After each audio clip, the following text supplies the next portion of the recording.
Oh, my goodness.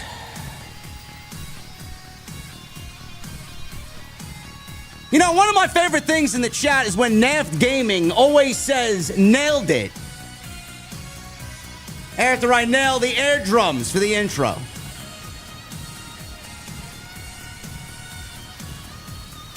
AEW Dynamite. How we feeling tonight, ladies and gentlemen? How we feeling, man? Is the feeling restored?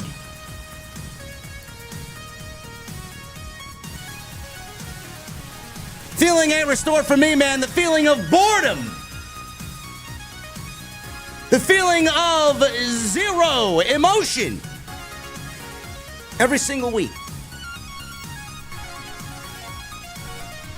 Tony Khan doesn't realize that the Death Riders are the death of AEW.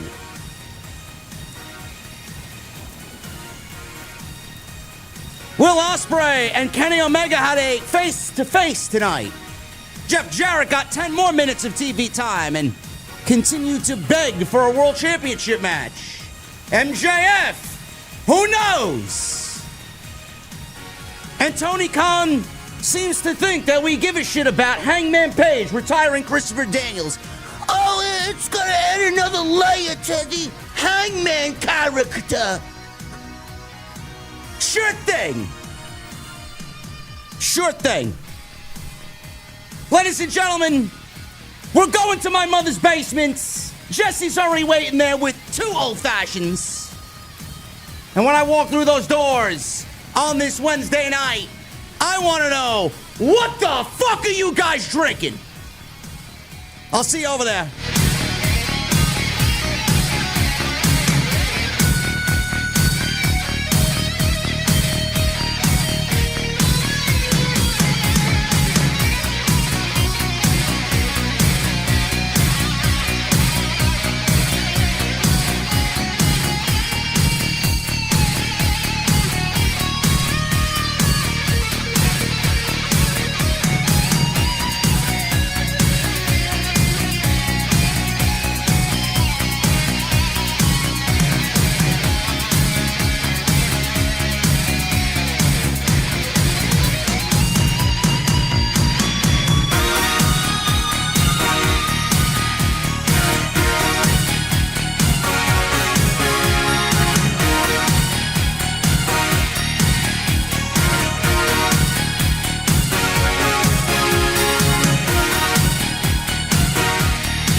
Why has Triple H been so successful?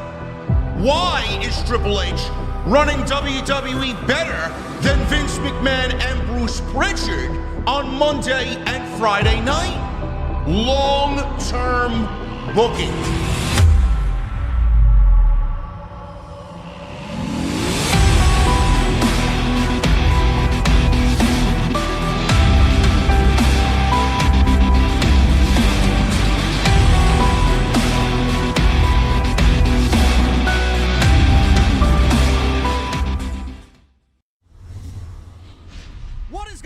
Thank you so very much for joining me right here on Off the Script. This fucking asshole is wearing my sunglasses.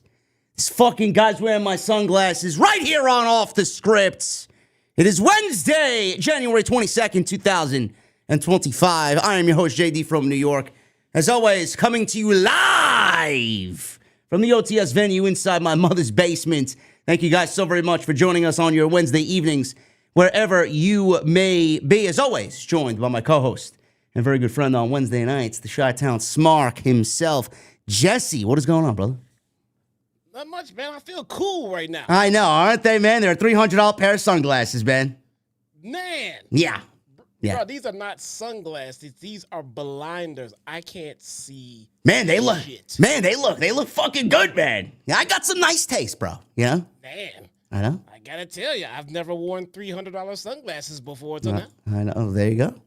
This there is you great go. stuff, man. I'd be wearing them if you didn't get your car towed. Hey, man. it happens. That's what you get for leaving glasses in my car. Well, I could have left my iPad in your car, and then I would have been royally fucked. But I guess the sunglasses will do, man. I'll get your address at the end of the show, so you can send them back to me.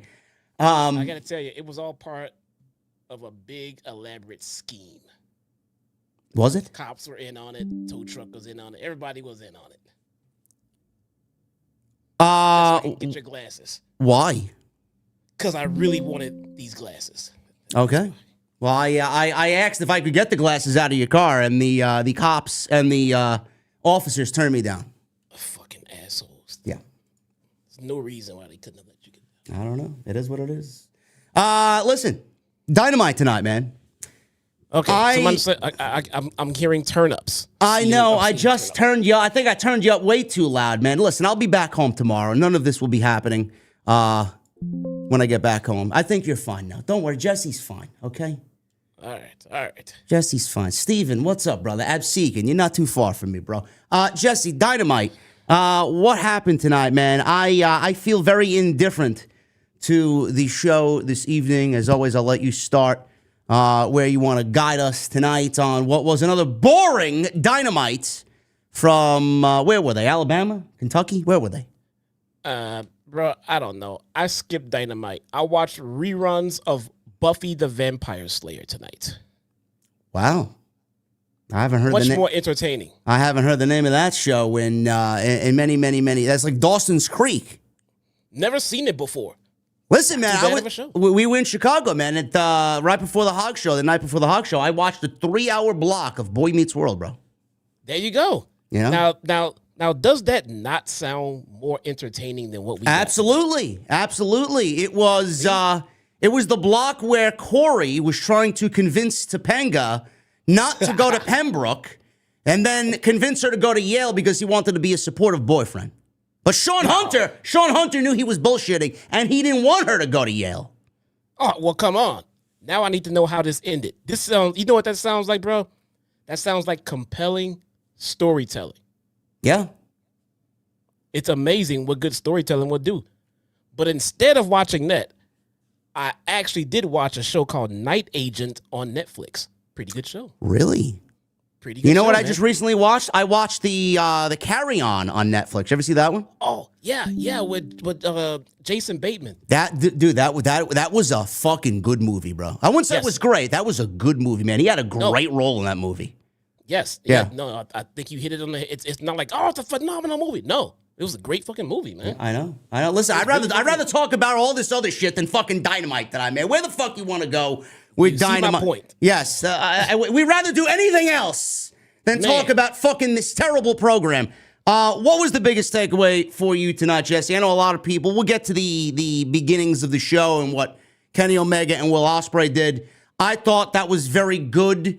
It did give a different feel to Dynamite tonight, but since that part of the show, it basically ran itself off a cliff, man. I didn't really enjoy much of anything tonight. So where do you want to start? What was the biggest takeaway? Well, you know what? Let's do this. Let's start with Jeff Jarrett. Again? Yeah. This guy gets all the time, man. Gets all the TV time, gets all the podcast time. Oh, my God.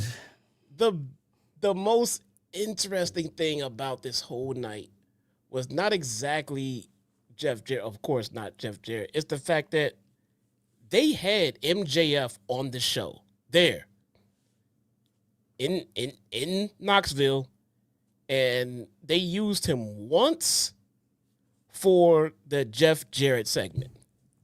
That was it. He is supposed to be the diamond in the rough that is AEW. He is the absolute best that you have. And they just brought him out there. I did think it was kind of comical that they had him slated for a jobber match with the jobber in the ring waiting for him. And he comes out in full suit, tells the guy to get the fuck out of here. I thought that was fucking great. I hope they counted that as a win. That should be a win. But the point is, he's not being treated as he is the most important thing in the company. Not even remotely close to it. And he hasn't been that way since he's come back. But he's in a program with Jeff Jarrett to help Jeff Jarrett get to the world title scene. What's even crazier is it looks like, to me, that they're going to have Claudio lose to Jeff Jarrett next week. Or, if they're smart, they would have MJF interfere on behalf of the Death Riders and help Claudio beat Jeff Jarrett. Even just as bad. You couldn't beat Jeff Jarrett without help. I don't even know how we got here, bro. I don't. What are we doing here? You know what? I honestly think they foolishly sent Darby to go basically potentially end his life climbing Mount Everest. And, you know, I think everybody kind of realized that that was the direction that they were going in for wherever this was supposed to end. Revolution, Double or Nothing, All In. I mean, God forbid it really takes us into All In. Darby Allin was theoretically the guy. He was the original idea to take the title off of Jon Moxley after what had happened, after what we saw at Wrestle Dream. I genuinely don't even think that they could wait. And there's got to be one person back there. There's got to be one person on that creative team that has to understand that if this goes all the way to July, there will not be AEW left for us to care for. Plain and simply put. This story is absolutely fucking killing. And I sound like a broken record. Jesse sounds like a broken record. Absolutely killing AEW television. So what are they doing? Darby is going to be out of commission until April. He's not going to be, maybe even after that. I don't know if he climbs Mount Everest in April. If he comes back. If he comes back, number one. Number two, if he does come back, how soon is he going to be ready to get back in the ring after doing such a fucking unbelievable stunt? Who knows? He might not even be back before July. We don't even know. So theoretically, you're taking him off TV for the half of the fucking year. Number one. Number two, it looks like they may be course correcting because of that decision to allow him to go climb Mount Everest. So I don't know where this all lies now, Jesse, who this is going to push towards the top. Is it going to be Jeff Jarrett? Is it going to be MJF? Is it going to be Adam Copeland? Is it going to be Adam Page? I don't know what they did tonight. I don't know if anybody thought that they potentially teased Adam Page getting back to the World Championship. I don't know. All I could say is if this goes to July, this company is going to be so much more worse than it is right now. And it's right now, I don't even think they are in a position to recover from it. If it goes to July, you might as well just close up shop, bro. I don't think they could possibly do anything to get fans back at that point. Yeah, you know, and so, do you know what this says? If you really think about it, from a different angle, why do they feel so pressured to find someone to take that title off of Moxley? Because if this whole angle was working, you know, the way that they anticipated or think that it's working, it should be no problem to leave the title on Moxley for as long as you need to. If you got a good, strong world champion with a good, strong story behind it, you can stay world champion for over a good solid year in this current generation of pro wrestling. I know this is not the 70s and 80s where the champion was champion for like 5 years. But if you should be able to hold your world champion for one good solid year, and they're scrambling like Moxley is about to expire like old milk to try to find a champion, what's the big deal? Keep pushing who you're pushing. Let them go. Look at what they have rendered useless and unimportant in this company. Adam Copeland and Pac had a main event. Not a single drop of emotion went into that match. Nobody cares. They got beat up. They got beat up at the end of the match. You got choked out. Who fucking cares? Who cares? Jay White came out. Zero fucking reaction for Jay White. After Jay White was a part of a fatal four-way with Orange Cassidy and Adam Page with Jon Moxley at World's End, did Jay White come close to winning the world championship? Did he show you that he is going to be the one to potentially take down Jon Moxley? The answer is no. So they throw him back out there because they have I can't even call it a pay-per-view because it's a fucking disaster, a TV special airing on a 21-hour tape delay from Australia. So he's Australian, and he's going to go and main event that show against Jon Moxley because he's the hometown guy. Who gives a fuck? Who cares? You didn't do anything to build him up, and now you're asking me to care about Jay White in a match with Jon Moxley because he's going to Australia because he's from there and they need homegrown talent to go wrestle Jon Moxley. Give me a fucking break. And then you got Jeff Jarrett. Nobody cares. We talk about this week in and week out. Nobody cares. I'm going to go back to what I said, Jesse. And Jason and I talked about it on TNT. Adam Page, I don't give a shit. They have nobody else. MJF is the only other guy. Adam Page is legitimately the only one who is credible enough. He's got the aura. He's got the whole character. His story is a great one to take down Jon Moxley. If they are not prepping Adam Page to take down Jon Moxley for the World Heavyweight Championship, I don't know what we're doing. And even if that does happen, by the sliver of any chance that does happen, it will be all this time wasted when they should have automatically given this guy the World Championship coming out of All Out. He should have been the World Champion. At Wrestle Dream, he should have been the one to carry the World Championship, and this Death Rider story shouldn't even be in existence. So if they go back to Adam Page, that's probably the only thing gracefully that could end this in the best way possible. But look at all of the carnage that they're leaving in its wake with this Death Rider story. All the names I just mentioned, FTR, Adam Copeland, don't feel important. We got the Learning Tree fucking around with Will Hobbs and teaming with the Death Riders. Rock and Roll Express are out there. They didn't even make a fucking appearance on the show tonight, and they're fucking hogtied being concertoed by the Death Riders as if I'm supposed to care. We didn't see one single Rock and Roll Express appearance on the show tonight, and I'm supposed to care that they got beat up. What does the Rock and Roll Express have to do with AEW in any sense that is going to draw emotion from the viewer watching at home? Zero. What are you doing? It's like they're throwing shit at the wall and hoping that somebody likes it somewhere. The fucking 6 or 7 sickos out there that like it.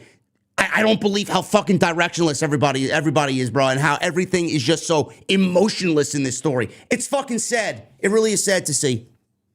Well, let's not get carried away. Don't forget, about 2 weeks ago, Rock and Roll Express got tied up to some shelving units in the back, man. Oh, my God. Now, who remembers that? Who remembers that? I mean, if you watch Collision Corner, you remember that. That's why that's literally, I swear on everything holy, that is literally the only reason that I remember that. Because I sat there and did editing around this shit and wrote about it. Other than that, I wouldn't have remembered that either. So the Death Riders continue to kill AEW Dynamite. Nothing about it is remotely salvageable at this point. So from my vantage point, what we're seeing here is we're going Jay White because it's Australia. They need a hometown guy there to go battle Jon Moxley. Then supposedly we get Jeff Jarrett, maybe at Revolution. I don't know. Maybe somewhere before Revolution. I don't know. Adam Copeland at Revolution, possibly.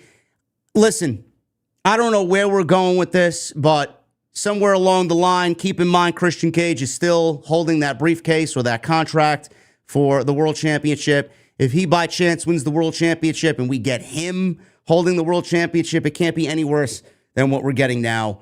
This has absolutely no importance in any circle who watch this show on a weekly basis. Everybody, even the sickos, are so upset and so over it. This Death Rider story is legitimately killing AEW, and I don't know how else to put it. Jon Moxley, this is his swan song. This is his fucking magnum opus. And Tony Khan is just sitting and idly watching his company burn to the ground. And he doesn't give a shit. He does nothing to change it because he's a fan and he's a sicko like everybody else. He don't care. This thing would have been course corrected almost immediately anywhere else. And they're just allowing it to exist. I never felt such little emotion in anything AEW has ever done in 5 years. And when people say we are grifters and we just come on here and we We try and rape AEW of all the negativity, and we use it for views and all this other shit. Folks, this is legitimately the worst the company has ever been. I mean, look at all of the aspects and statistics of this company. They are down. They are trending downwards in every fucking metric. What is there to be positive about? They haven't given you a glimpse of positivity or a glimpse of hope that things are going to change. All up and down this show, people are like, oh, but this is going to hopefully change this. Private Party losing and the title's going to the Hurt Syndicate is going to be a refresh for the tag team division. We'll get to that in a little bit. What the fuck are you people talking about, man? Are you trying to will positivity into existence when there is no positivity to be had? I mean, what is with you people? Are you ever going to admit that the fucking shit sucks? I'll admit, we're at a stage now where even if we get something of interest on television right in front of us, it would be a little presumptuous to even think that it might lead to something interesting, just because nothing has led to anything interesting in God knows how long. And look, man, if you're new here, I don't just ride with this guy next to me on just shitting on it. I usually give things a little time to play out. As of late, when I'm waiting for things to play out, they just get tossed out. I'm still waiting to see where Chris Statlander's heel turn is going to go. That shit was thrown out. They just throw shit out. So when they want us to be patient and wait, they end up changing directions, which makes me feel stupid for sitting there and getting invested into something that you started feeding to me. I'm done letting shit play out. It never plays out anymore, ever. No, Statlander got dropped. Willow got dropped. Fucking Swerve and Bobby Lashley got dropped out of nowhere because of, I'm sure, political reasons, because it's exactly what we talked about weeks ago. I mentioned it a few weeks ago. Who's going to lose? Nobody in that situation could lose. So you put two guys theoretically in a fucking position where neither one of them could lose. So why book the match in the feud in the first place and give it to us and then all of a sudden drop it, never to go back to it? Now they're fucking tag team champions. Like that's going to do anything. This company is so fucking lapsed of judgment, and they are so creatively inept. It's not even funny. Like, I don't even know what to complain about anymore, man. Everything is just fucking backwards. Everything is so fucking ass backwards in this company. Jeff Jarrett is only the tip of the iceberg. We got Hurt Syndicate winning the tag team titles tonight. We'll get into that. We'll get into Adam Copeland and Pac, which meant absolutely nothing. MJF out there cutting a promo, and he's just speaking gibberish. None of it even mattered. Where did it go? Guy's one of the best promos in the fucking business, and you got him going out there speaking in fucking riddles. I don't believe it. No, it's sad, man. Kenny Omega and Will Ospreay, people said that they restored the feeling in a forced open, 15-minute open for Dynamite. What did they actually restore? What did they restore? They didn't restore any feeling. It was a decent segment, but you're not going to fix months upon months of terrible booking in a 10-minute segment, guys. Come on. No. Swerve Strickland wrestled AR Fox tonight. Yeah, AR Fox. Like anybody gives a fuck about that guy. Who cares? This is what your television time was wasted on. Great. We're going to get into all that, guys. This was a very lame duck show. After the first 50. Oh, yep. I got to do Billy. Hey, we can't forget Billy Bomb. Oh, my goodness.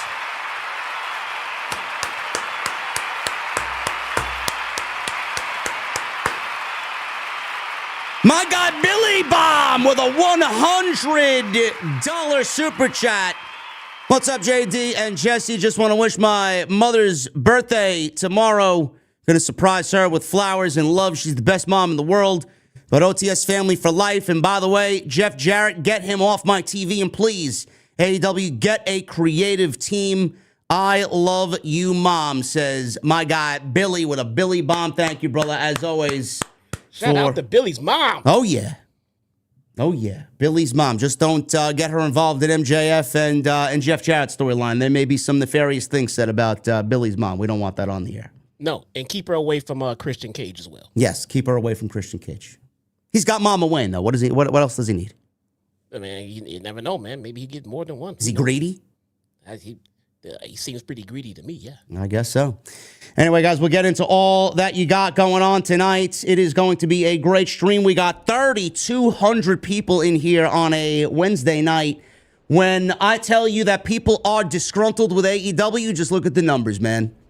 Look at the numbers. Everybody is feeling the same exact way. That's why they're here, because we don't sugarcoat shit, and we're going to give it to you like it is. And I love ruffling the feathers of everybody in that fucking company, because I do genuinely believe that they could do better, and they just don't care to.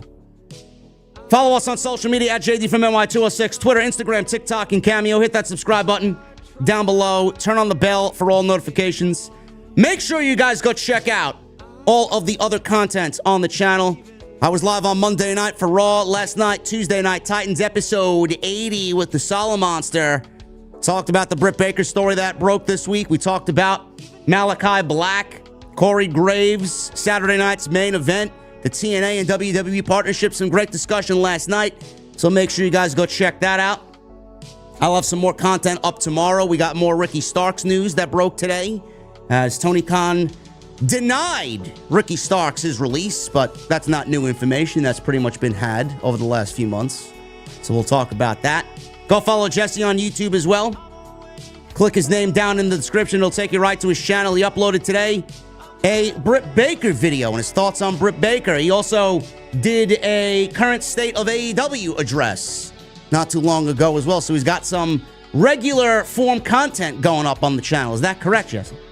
That is, and I think a good majority of that support is from this community. A lot of the people from this stream, the State of AEW video that I did is my highest viewed video on my channel ever. I'm right now over 16,000 views. You guys showed up. You guys showed out. Well, negativity sells, bro. I mean, I just put out the things that are hot. I don't stick to negativity, but if it's negative, it's going to be negative. What can I say, man? I can't do a show on AEW and be positive. There's nothing positive about the show right now. And I don't want them to think that what they're doing is great by podcasters like me lying and saying it's great. I want them to hear podcasters like me say that it's not great, so they can go back and say, well, geez, a few years ago, these guys were loving it. We need to fix something. Yeah. So that is my thought process. I want the company to thrive. I want the company to do better. I agree. We're going to try our best to get that to happen. It's probably going to be a failed endeavor, but we'll try our best. Make sure you guys hit that thumbs up as well. We need 1,000 likes on today's Off the Script, this Dynamite review. No less than 1,000 likes. Super chats are open. I would love to see the same energy as Billy. Get them on in. Helps the channel out tremendously when you do. And make sure you guys hit that subscribe button, like I said, down below, and turn on the bell for all notifications. Now, I have a public service announcement here. I know you guys love Collision Corner. Being that I am away and I'm not in the home office, I'm in my secondary office, we will be doing Collision Corner. Jesse is going to do Collision Corner tonight. I do not have the Collision Corner theme. So what I will do in its absence tonight, because it's a fucking banger and everybody loves it, and it goes perfectly with everything AEW nowadays, I will be playing Red Skies on loop for this week's Collision Corner. So Jesse, if you want to get that started, we can get into your Collision Corner this week. Well, we have a small problem. What happened? See, when we started this Collision Corner thing, we had an agreement. It would be short, it would be sweet, so we could get to the Dynamite review like the people want. Well, it turns out that this week's Collision Corner had so much going on, I could not fit it within your dedicated time restraints.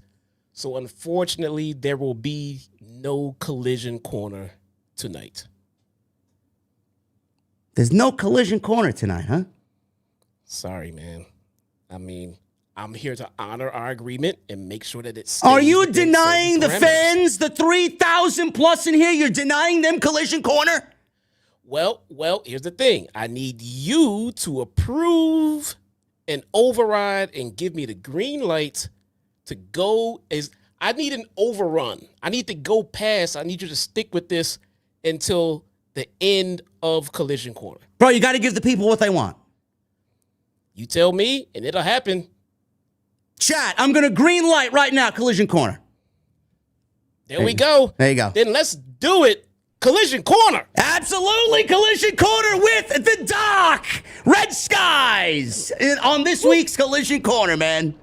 Woo-hoo! Let's do it, man.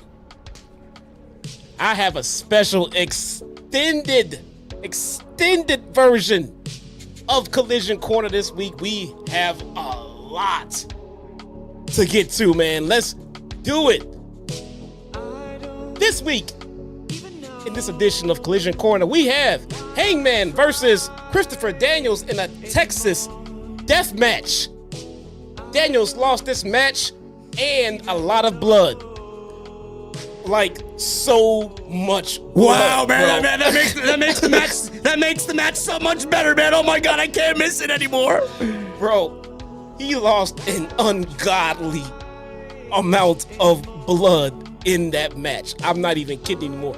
He lost more blood than the Brooklyn Brawler has lost matches. That's how much blood he lost. Bro, let me ask you, bro. Do you genuinely care that Christopher Daniels is no longer wrestling on television? What are you talking about? From tonight's show, looks like we're going to be getting a little bit more CD, man. Well, that is a damn shame, man, because I feel like death when I get characters I don't care about. Oh, man, come on, bro. You know, and the Brooklyn Brawler has lost a lot of matches, bro. Who? He lost enough matches where he could be a world title contender here in AEW. Are we really comparing the Brooklyn Brawler to AEW? I guess that goes hand in hand, man. Look at the way he looks. AEW looks as the Brooklyn Brawler looks, man. Did you miss that one? He lost so many matches, he could be a world title contender here in AEW. He could. Factually correct, yeah. He hit it. So yeah, okay. That was pretty good. All right. But we digress. Let's see. They showed Christopher Daniels laid out in the ring full of his own blood, right? They showed the concerned fans across the crowd, you know, in a somber voice. Commentary was speaking as they slowly cut to commercial. It was a very sad scene. And then when they return, we come back to Tony Schiavone in the middle of a spotless ring with the biggest smile on his face shouting, "Welcome back to Maximum Carnage, ladies and gentlemen." Man, Maximum Carnage, yeah, maximum failure. Now give it up for Tony Storm. Tony Storm's come out as Rocker Tony Storm, presumably stepping right over Christopher Daniels' dead body as she walks into the ring. She was in the same ring that Christopher Daniels just died in. She was air guitaring Nothing like that? happened. She was air guitaring like that? She's rocking out, yeah. That's why we love Tony, yeah.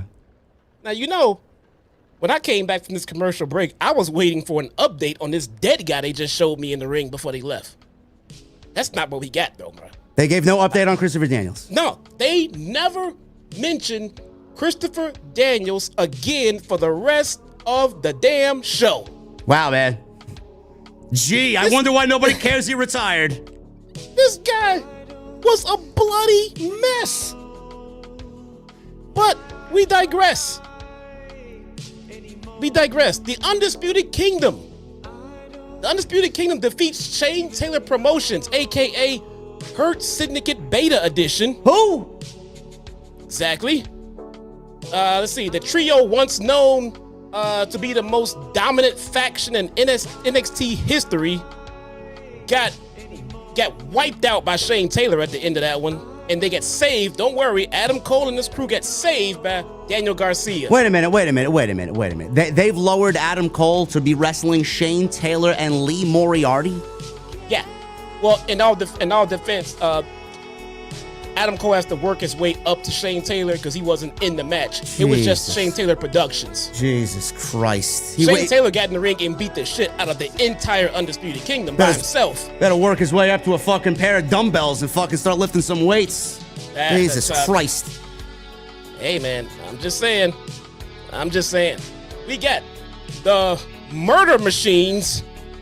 That's their real name. That's their name.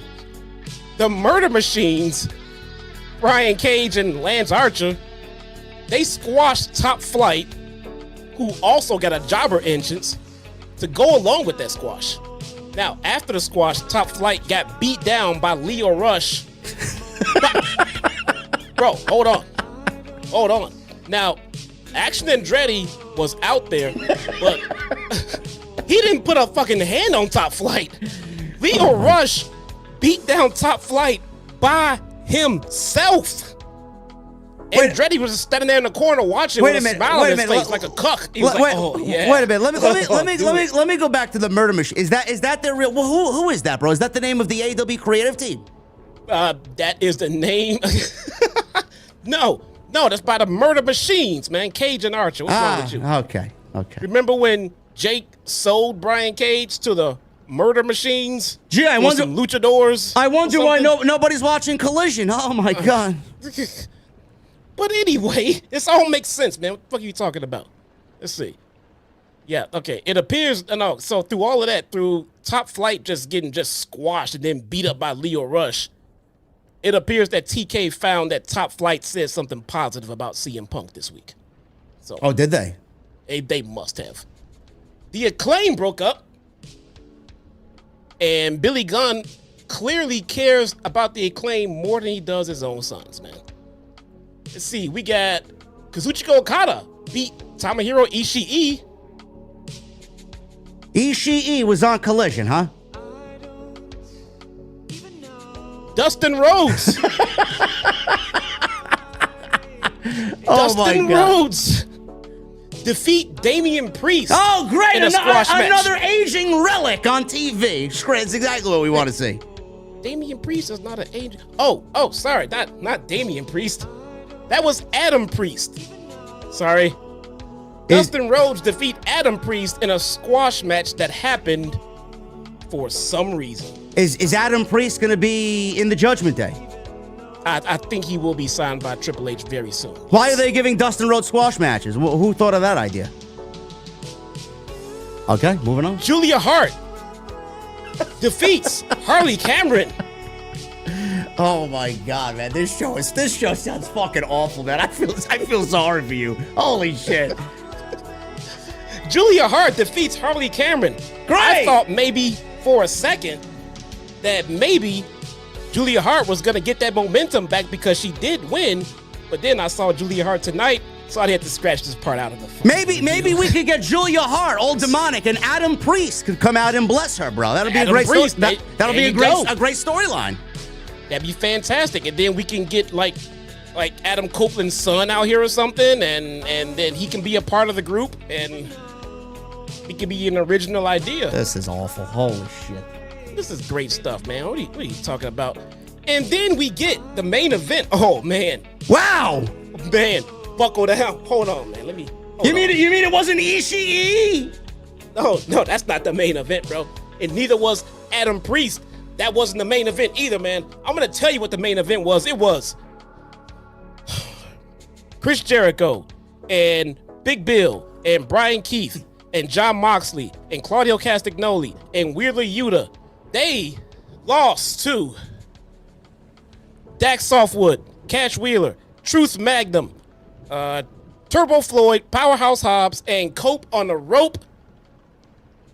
And I'm sure that Moxley's master plan to take over the company falls right into play with him losing this main event. Yeah, I'm sure that's what Tony Khan puts on when he's fucking the fans over with this terrible creative. He puts on the Truth Magnum.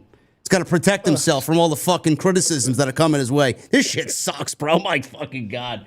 You think he wears condoms? What the fuck is wrong with you? He's never put one on in his entire life, man. Get the fuck out of here. Guys, unfortunately, that was this week's extended edition of Collision Corner. And please never forget that I watch Collision so you guys don't have to. Oh my fucking goodness, man. I don't believe people actually sat there on a Saturday night and watched this shit. Are you fucking kidding me? Dead ass, Dad. My God. I could not believe this week's show. That was amazingly bad. It was. I can't wait to see the worse ratings than for this shit. The guy that is enthralled in being the leader of the biggest and the most dangerous situation to ever go on in AEW via some form of a hostile takeover just lost a 37-man tag match. Oh. You know, the sad thing is I tuned in to see how fucking awful it was going to be, and it did absolutely nothing to my emotions at all. Like, he doubled down on that main event. He just went ahead and did it. Like that tweet, like that tweet never even fucking got posted. Yep. I mean, everyone told them that it would suck, and they didn't want to see it. Of course they did. Did they pivot? They did not pivot. No. They did not pivot. No, they did not. No, they didn't pivot. To be straight up, why? It's just a collision. It's just a collision. It's just. This show's dead anyway, man. Who gives a fuck? Yeah. Whatever. I mean, this. Awful show. What an awful show. I mean, it's like Tony's asking Warner to cancel AEW Collision. Yeah, we have 4 hours of TV. Please take 2 of them away. So fucking stupid. Kenny Omega and Will Ospreay. AEW Dynamite comes on the air. We got Excalibur, Taz, Tony Schiavone, Kenny Omega and Will Ospreay in the ring. And they make their way out. Schiavone said it's an honor to be in the ring with 2 of the all-time greats and gives the floor to Ospreay. He said he's thankful Omega is here and not dead. I think we can all say the same thing, legitimately, real life. He had diverticulitis. He was near death because of it. Glad Kenny's back. They used to throwing fists at each other, but he's no longer with Don Callis and the Don Callis family, and said Omega came back at a really bad time. Jon Moxley has the AEW World Title. World title, by the way, that we haven't seen since October. No. He's got the world title, and that's something he wants, but he can't shake the Don Callis family, and he can't do it on his own. Omega takes the microphone away and tells Ospreay to stop. Omega said Ospreay didn't remember the last time they faced each other in a ring, so Omega reminds him it was at Forbidden Door, where Ospreay nearly broke his neck and stabbed him in the head with a screwdriver, the same screwdriver Don Callis used for months before. Omega says, what makes him better than Callis? It's because Ospreay was trying to prove he was the best and better than Omega, something he doesn't believe then and now. It took diverticulitis and Omega being out for a year for people to realize who Will Ospreay was, but now that number 1 is back, Ospreay can go back to being number 2, as he will never trust or help someone like Will Ospreay. So things got intense. They got face-to-face, and they started nose-to-nose. All of a sudden, Don Callis music hits, and he walks out on the stage. So I want to stop there before we get into what Don Callis said and what the Don Callis family did. Omega seemingly had just omitted everything that followed Forbidden Door and his match with Will Ospreay, and seemingly did not mention anything that happened when he got diverticulitis and how they wrote him off TV and how the Elite fired him and how they replaced him with Kazuchika Okada and how they leveled him and put him on a stretcher and wrote him off TV and dumped intestines on his birthday cake, and he was not seen on TV for 9 months because of the Elite. They seemingly forgot all of that, and then they want me to emotionally invest in Kenny Omega, seemingly forgetting this huge chunk of story, to go back to what happened before all that happened and ask me to care about Will Ospreay and Kenny Omega, which seemingly was finished because they moved on to something else. How does this even make sense? So when fans ask me, well, it was a great segment. It restored the feeling at the end of this segment. Well, I wish they would restore some of the fucking story that seemingly you purposely left out for Kenny Omega's return. How can anybody care, Jesse? I'll give him this much. This is the first time I've seen Kenny Omega on an AEW television show with some form of a smile on his face, with some form of emotion that made it look like that he actually wanted to be there. So at least we got that. But yeah, this whole angle is just chock full of holes, man. There's a lot of fucking holes. I mean, you know what? There's just so many holes. What's the fucking point? The point is, let's just try to follow the new fucking direction they're going, I guess, now. And so now it's gonna be this whole can they coexist tag team match, clearly. I mean, I'm just waiting for an accidental bump to happen on Omega and or Ospreay for them to have heat to then fuel their next match. I mean, I'm just waiting for it. Oh, you know that's what's going to happen. You know this. I'm just I waiting. mean, Tony can't help himself. You know, he's going to need some major matches for Double or Nothing. Sad thing is, we've seen this match already twice, and I don't really care to see it again. Kenny Omega and Will Ospreay and Will Ospreay and Ricochet and Will Ospreay and Okada. Will Ospreay is his pull out of a glass case in case of an emergency match with pretty much anybody he wants to in the fucking roster. And that's pretty sad. That's the only thing that he feels that can bring a compelling match to a show when he has a talent, a roster full of talent that can put on the quality of match that you say that only Will Ospreay you think can do. All of them can basically fucking do if you tell the right story. Give them the right opponents. Set up the situation. Set up the match. They can all do it. Every pay-per-view card can be a dream match if you lay it out right. You know, Kenny Omega should be definitely one of the guys in discussion to end Jon Moxley's reign of terror here, because he is the only one legitimately as a babyface that could bring the feeling back to AEW. But they're not going in that direction. They're going with this. Can they coexist, bruv? Can they coexist? Bruv? Give me a break. Callis comes out. He calls them both prima donnas. Omega bolts up the ramp and gets attacked immediately by Konosuke Takeshita and Kyle Fletcher. Ospreay debates about helping. He heads out and fights Fletcher to the ring, where he tried a snap Hurricane Rana. Fletcher caught him. Ospreay turned it into a handspring corkscrew kick. So, I mean, this isn't even a fucking legit brawl. This is like a wrestling exhibition as a brawl, disguised as a brawl.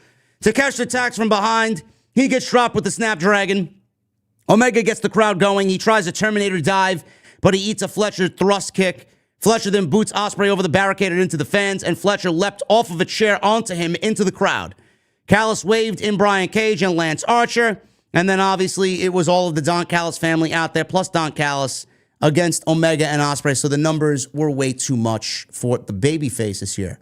Archer hit a low blow on Ospreay and clobbered him over into the mezzanine and into the merch stands. They brawled into the merchandise area where Archer slid Ospreay down the table like you would see at one of those Wild Wild West saloons where you slide someone on the bar top and they go crashing over all the cold beverages on the bar. It's fucking stupid. So he Pop quiz. Yeah. How much Phoenix merch did you see on that table? I saw absolutely a whopping 0 Ray Phoenix inspired merchandise. None. Now, 0. Just to be funny, just to, I don't know, poke fun out of a terrible fucking situation going on with what he's doing with Phoenix, I think it would have been comical if he would have put some Ray Phoenix merchandise on that fucking table that he just put in that shot. Why not? Why not? Why would he put Ray Phoenix likeness on TV? Oh, well, okay, well, because the fans might enjoy it, but yeah, you're right. That'll be picked apart on social media, and I'm sure he would love every bit of that. Yeah. Yep, never mind. Poor Ray Phoenix. Yeah. Last we saw of him, he was in a straitjacket with ripped AEW knee pads. Oh, my God. Yeah, I know. How's his brother doing? His brother's doing great. That's how you build a superstar, man. He's got wins. He's got 2 wins on Monday night, man. One over Pete Dunne and one over Chad Gable. But they're just regular, stupid enhancement talent, right? I would say that they are accomplished professional wrestlers. You saying that he gave him, wait, Ray Phoenix, not Ray Phoenix, sorry. Penta got quality wins over seasoned in-ring veterans who know how to work. Yes. Nah, I don't believe that. Nah. Yeah. Wow, Supposed man. to do jobber matches, bro. Wow. Jobber. I mean, we don't have Adam Priest out there, man. I don't know. I want to see more Dustin versus Adam Priest matches. Jesus That's what fucking Christ. So this guy goes over the merch table, and he wanted a choke slam when Omega appeared and he made the save. Omega and Ospreay avoided a double choke slam and hit a double suplex on Archer through the merchandise table. You see one of the ladies in the back. Oh my God, my merchandise. Meanwhile, all I ever hear is how terrible the AEW merchandise is of these live shows. Cage threw a trash can at Omega. It was one of them big rubberized ones. It wasn't even a fucking steel one. And now it's 3-on-2. Fletcher and Cage beating down Ospreay. Takeshita fights with Omega back into the arena. Takeshita wanted a brainbuster on the concrete, but security broke things up long enough for Omega to avoid it. Ospreay fought off Fletcher and Cage, and he was popped up by Fletcher, but grabbed onto the balcony railing, pulling himself up. Meanwhile, Omega climbed up the lighting rig and hit a big moonsault. Ospreay did the same thing, hitting a massive moonsault, which looked visibly or visually fucking great. So that was a great spot. I don't know why they would attempt a death-defying spot in front of 2,500 people in middle of nowhere, Kentucky, but I'm not the one booking this show. So they did that off the lighting rig, and they both climb up back the lighting rig and stare down Don Callis, saying next time they do this, they'll put Don Callis 6 feet under. Well, the Creative and the Death Riders are already putting AEW 6 feet under, so they could put Don Callis right there with the AEW Creative team. Omega said to Ospreay, it should have been himself that apologizes, and said, Grand Slam, it's Omega and Ospreay versus Fletcher and Takeshita. So they hit his theme music. He's not done talking. He continues to talk. They shut the theme music off. He does his closing promo, good night, mwah, bang, whatever the fuck he says, and then they go off. Now you can hit my theme music. That's the way the segment came to a close. The segment probably would have played a little bit better had we not had some pretty botchy camera angles at times. You notice that?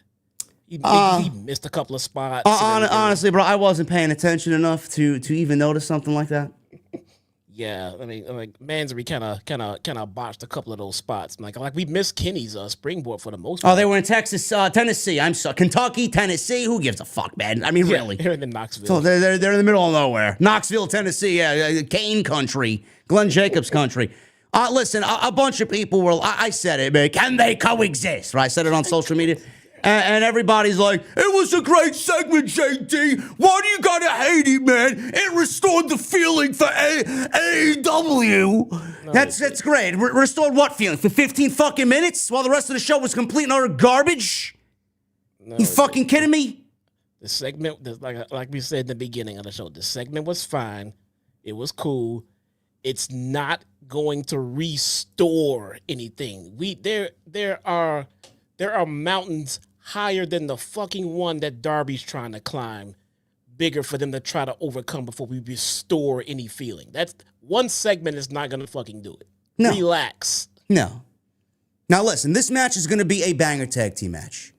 We discussed this on TNT last night, me and the Solid Monster, that this Grand Slam show is going to go down in the annals of AEW history as one of Tony Khan's biggest disasters. We still don't even have a fucking time for when this is airing Eastern time. We don't have any time. All they do is show the graphics of this match that was made and the Mariah Tony match and whatever else they got graphics for. It says Max and TNT.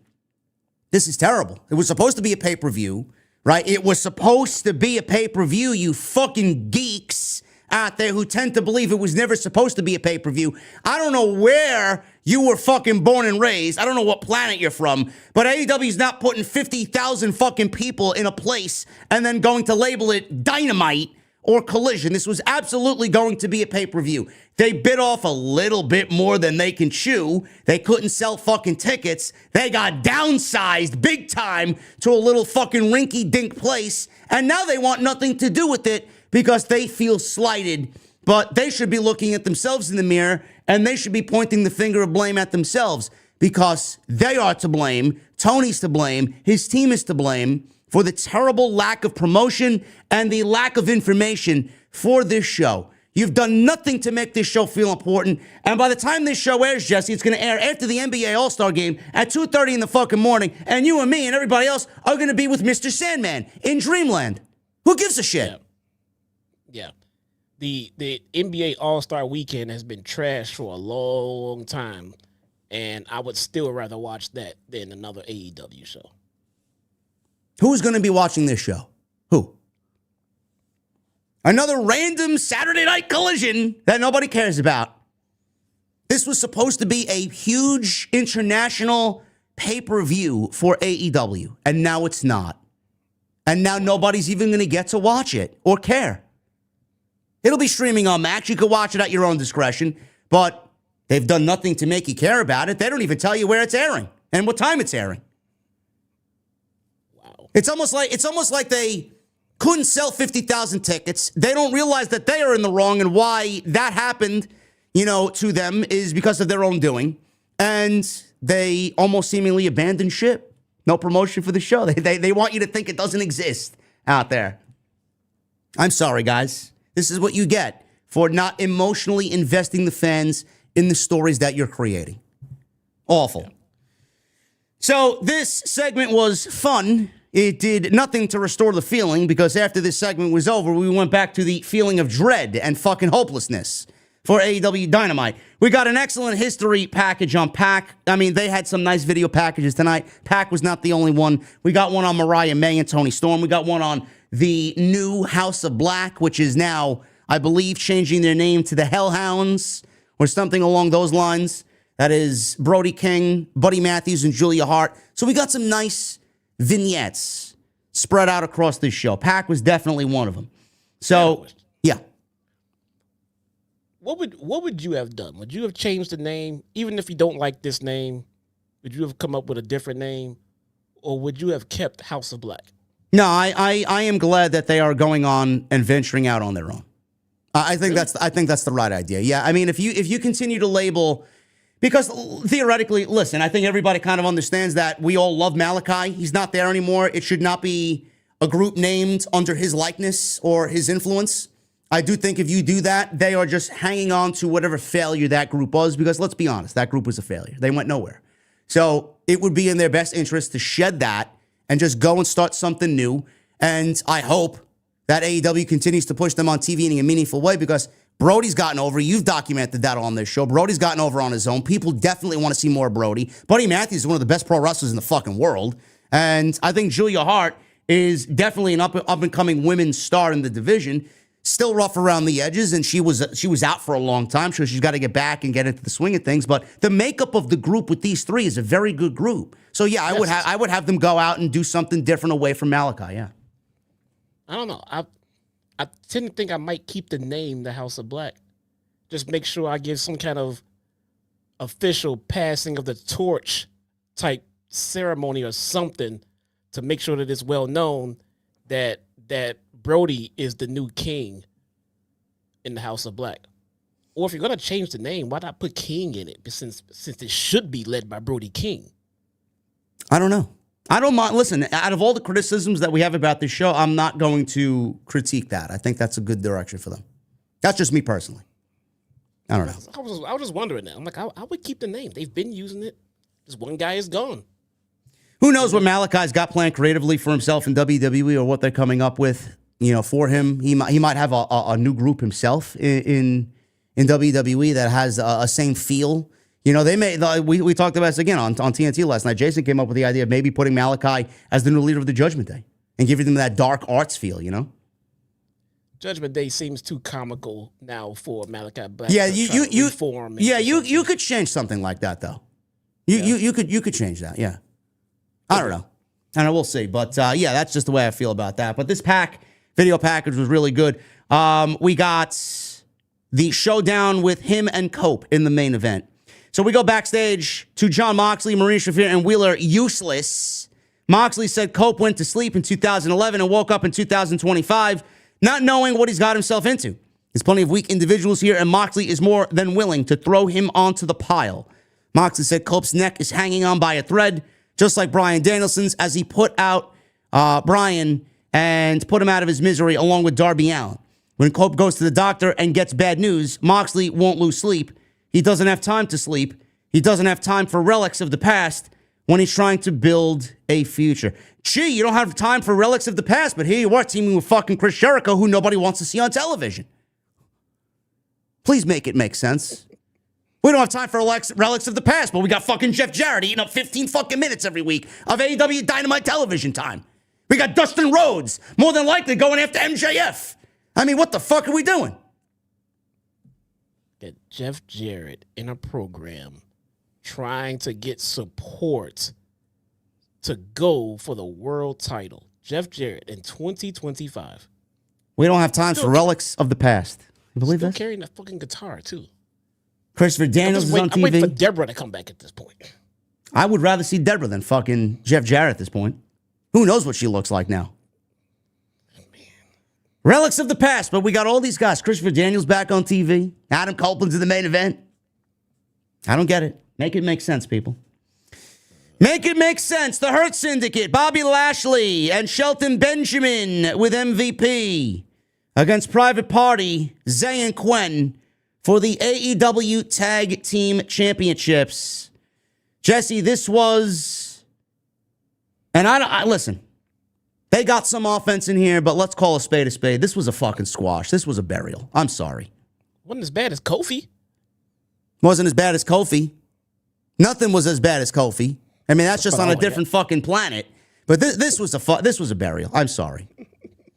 This was a burial. Zay and Quen. It basically told us that management feels that Private Party should never have been tag champs. Well, management should have booked Private Party with a fucking story going into the match with the Young Bucks and then have them win so we all actually gave a shit. And then when they won the tag team titles, they should have continued to build their story, which they didn't, and they let them suffer on fucking Collision against the fucking Koopa Troopa team of Action Andretti and Leo Rush with their ridiculous fucking bubble jackets that look like fucking Bowser from Bowser's fucking Castle. What are we doing? Which form of Mario are we going to see this week? Is it going to be fucking Fire Mario? Is it going to be Yoshi Mario? Is it going to be Leaf Mario? Raccoon Mario? Frog Mario? Which one? Well, maybe Private Party can get that momentum back when they eventually end up facing the Rock and Roll Express. They should really give Action Andretti and Leo Rush a fucking Super Mario-esque theme. It's me, Mario! Dude. The fucking official theme song for AEW should be the Mario Death theme. Fucking ridiculous. And then when Leo Rush does his frog splash off the top, he can go into like the squirrel, outfit or the raccoon outfit and spin in the air when he comes down. I'm loving it. I'm gonna make our pizza! The Mario Brothers! It's me, Mario! Fuck out of here. This show sucks. I'm sorry. This match was a fucking burial, man. I don't believe how we got here. I said publicly on social media, and I love both Zay and Quen because they're House of Glory OGs. I've called so many Private Party matches. I watched them grow up from the first day I joined the fucking company to see them get signed by AEW. I don't want to see them on AEW television again because of how they've been treated. And then all I heard when they lost the tag team titles tonight was, oh, well, this is going to be a revitalization of the tag team division, JD. Wasn't that supposed to be when Private Party beat the Young Bucks? No, now it's going to be a revitalization when, get this, Jesse, the two 50-year-old ex-WWE guys won the AEW tag team titles. Now it's going to be a revitalization. Well, who are the tag champs? Bobby Lashley and Shelton Benjamin. Who's the women's champion? No, I'm sorry, the TNT champion. Danny Garcia. TBS champion is what I meant, actually. Mercedes Moné. So we got Mercedes, and we got the Hurt Syndicate. Yep. We got Moxley. I feel like WWE is winning here. WWE's winning.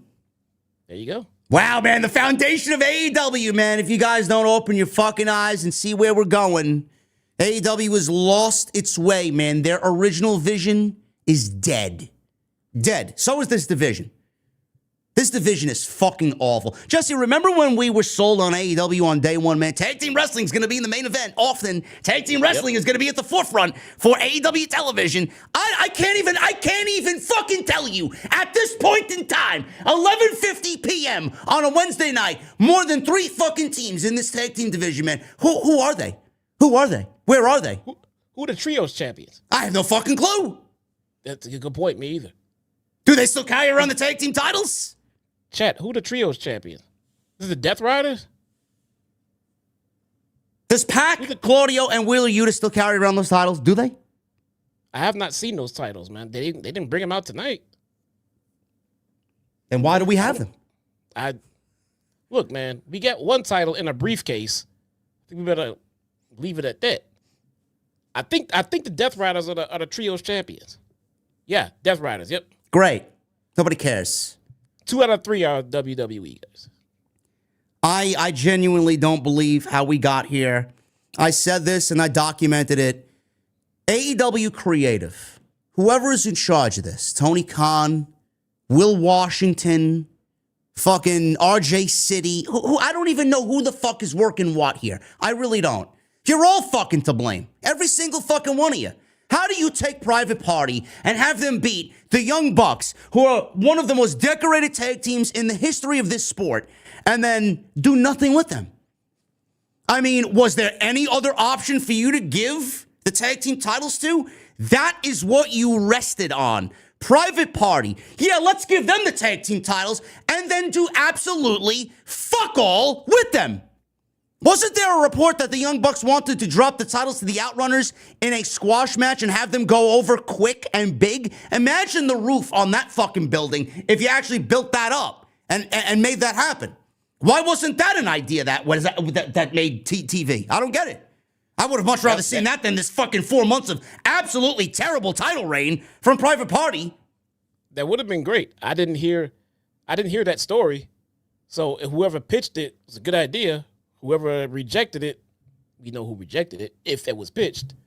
It's a bad idea. And they should have did it while the iron was hot. The Outrunners were and still are hotter than Private Party. I would love for someone there to fill me in on why the decision was made to make Private Party the tag team champions with hopes that this division would be changed after the Young Bucks defended the titles, 4 times in 9 months or whatever the fuck it was. They defended them no times. I don't even remember who they defended them against outside FTR. Who gives a shit?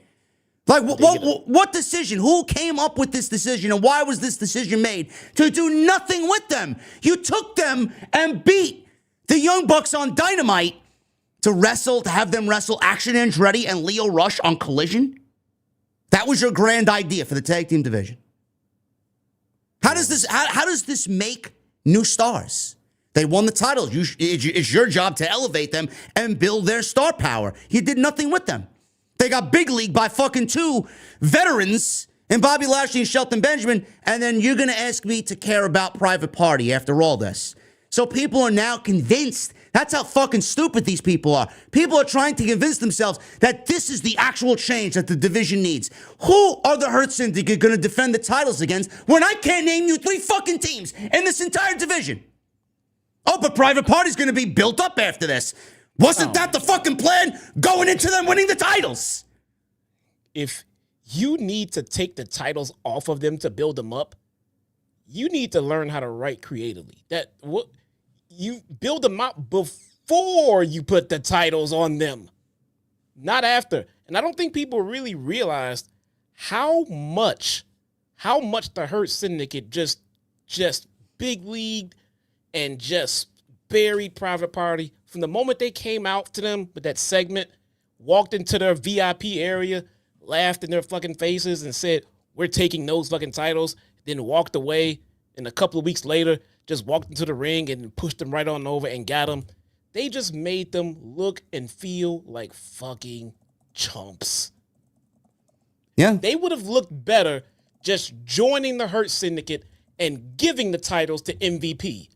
At least it would have been relevant in the fucking storyline. Now they just look like complete worthless trash. They should have they were better off just doing that, just giving the titles to the Hurt Syndicate and not even having the match. You built no intrigue with this match. You built no fucking unpredictability with this match. And then people, they fought back. They were resilient tonight. Fuck resilience. What are you kidding me? Did you see the ending of that match and how fucking decimated they were? Who gives a shit? Nobody's going to remember them being resilient. Nobody gives a fuck about them fighting back from behind and throwing some offense at the Hurt Syndicate. They lost. And nobody remembers their reign, and nobody gives a fuck about Private Party. Nope. I would have had them be absorbed by the Hurt Syndicate, and they give the titles to the Hurt Syndicate, meaning Private Party can still defend them in the Freebird rules, and in due time, couple of months, whatever the fuck, Hurt Syndicate bumps these two out of the Syndicate, making them baby faces all over again, and maybe keeping some kind of relevance with them to then try to compete and get their titles back because they got strong-armed by the Hurt Syndicate. They would have some story. What does Private Party do now? What do they do now? They go back to Collision, and they do shots. That's what they do. Yep. Turn him heel. Give him the MVP. Let him pick and choose who defends them. And after a while, he only picks Lashley and Benjamin. That's it every time. Then they get pissed. Then they turn and they leave. Story. Sounds like the creative team writes this show under some shots. Look, I asked Grok, who are the tag teams in the AEW Tag Team division? This is what it spit out at me. Listen to this. The Acclaimed. They're not even a fucking tag team anymore after what Collision did. Broke up. So that's one tag team no longer on the list. Butcher and Blade. The Dark Order. the Dork Order. FTR. The Gates of Agony. The Infantry. Who? What? The conglomerations? Who? The Infantry. Who's that? Who's that, chat, that you asked? Charlie Bravo and Sean Dean. Oh, okay. I legitimately didn't know that. The Iron Savages. Boulder and Bronson. Maximum Male Models. Wow. Private Party. The Righteous. Top Flight. The Kingdom. The Guns, who we haven't seen. I actually missed them. Yeah. The Young Bucks, who we haven't seen since fucking November. And the Workhorsemen. The fake JD, by the way. And Anthony Henry. Wow. This is your tag team division, TK. This is what AEW is working with. Folks, this may be the worst tag team division that I've ever read off in all the years I've ran this podcast. It's bad. It's fucking bad. No one is worth watching. Nobody. The current champions have some potential to be worth watching, but you're going to sell them to me as a tag team. We just got done watching Bobby Lashley be world championship material, so we're not sold on him being a tag team competitor yet.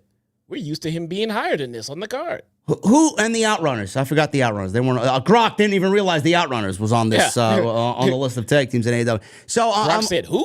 Yeah, who? Yeah. So I'm looking at this, and I ask you guys in the chat. I ask anybody watching at home. Any of the teams that I read off to you, do any of these teams sound believable in beating Bobby Lashley, who could probably snap any human being walking this earth in half, and Shelton Benjamin for the tag team championships? So where are we going? Not only with Private Party, because they're fucking dead and buried. I mean, I can't see them coming back from this, and why people would even care if they attempted to. And where does the Hurt Syndicate go when there's no fucking division to defend those titles against? Where are we going? It's a change, though. It's the fresh change that the division needs, man. Maybe you should change a fresh pair of underwear, you fucking geeks. You've been sitting around all day in your fucking shithole rooms praying that AEW comes on and delivers a great show, man, for the sickos. What are we doing? Where are we going? Get Top Flight. Did I mention Top Flight? I didn't. Yeah, Top Flight's there. I mentioned them. Oh, okay. Well, they can still, come back and win those titles after they get. Sure. Yeah. Sure. What did this match accomplish? The burial of Private Party. The end of this match saw a complete decimation. Zay hits a diving flatliner and Quen hits a 450 splash. Rewind kick from Benjamin. Lashley tagged in, who they cheered more than Private Party. I don't know what happened with Private Party when they came out. Did they play the wrong theme song? Did you hear that? They went into their actual theme song. They changed. Yeah. But they got to the ring, it changed. What was that all about? Yeah. Was that a botch? What was that they were playing? I have no fucking clue. Song? But they got no reaction. Wow. Rewind kick from Benjamin. Lashley tagged in. He got cheered, so you knew exactly where this was going. Nobody gave a fuck about Private Party. He absolutely destroyed Zay with a spear for 2. Quen broke it up. Benjamin took Quen to Suplex City. Lashley followed up with another spine buster. Step up knee from Benjamin. Lashley turned Zay inside out with another spear to get the win and win the tag team titles. some change for the division. Now back to the ex-WWE guy. We got Jon Moxley holding the AEW World Championship that we haven't seen since October. Mercedes Moné holding the TBS Championship. And the Hurt Syndicate, Business, carrying around the Tag Team Championships. Man, what a fucking new era for AEW, huh? And don't forget 2 out of the 3 trios champions. Claudio and Pac are the trios champions as well, with Wheeler useless. Lovely. Unbelievable. Post-match, Mark Briscoe checks on Zay and Quen. Lashley, Benjamin, and MVP celebrated with their newly won gold. Great. Who's the ROH Women's Champion? Athena. Who's the ROH World Champion?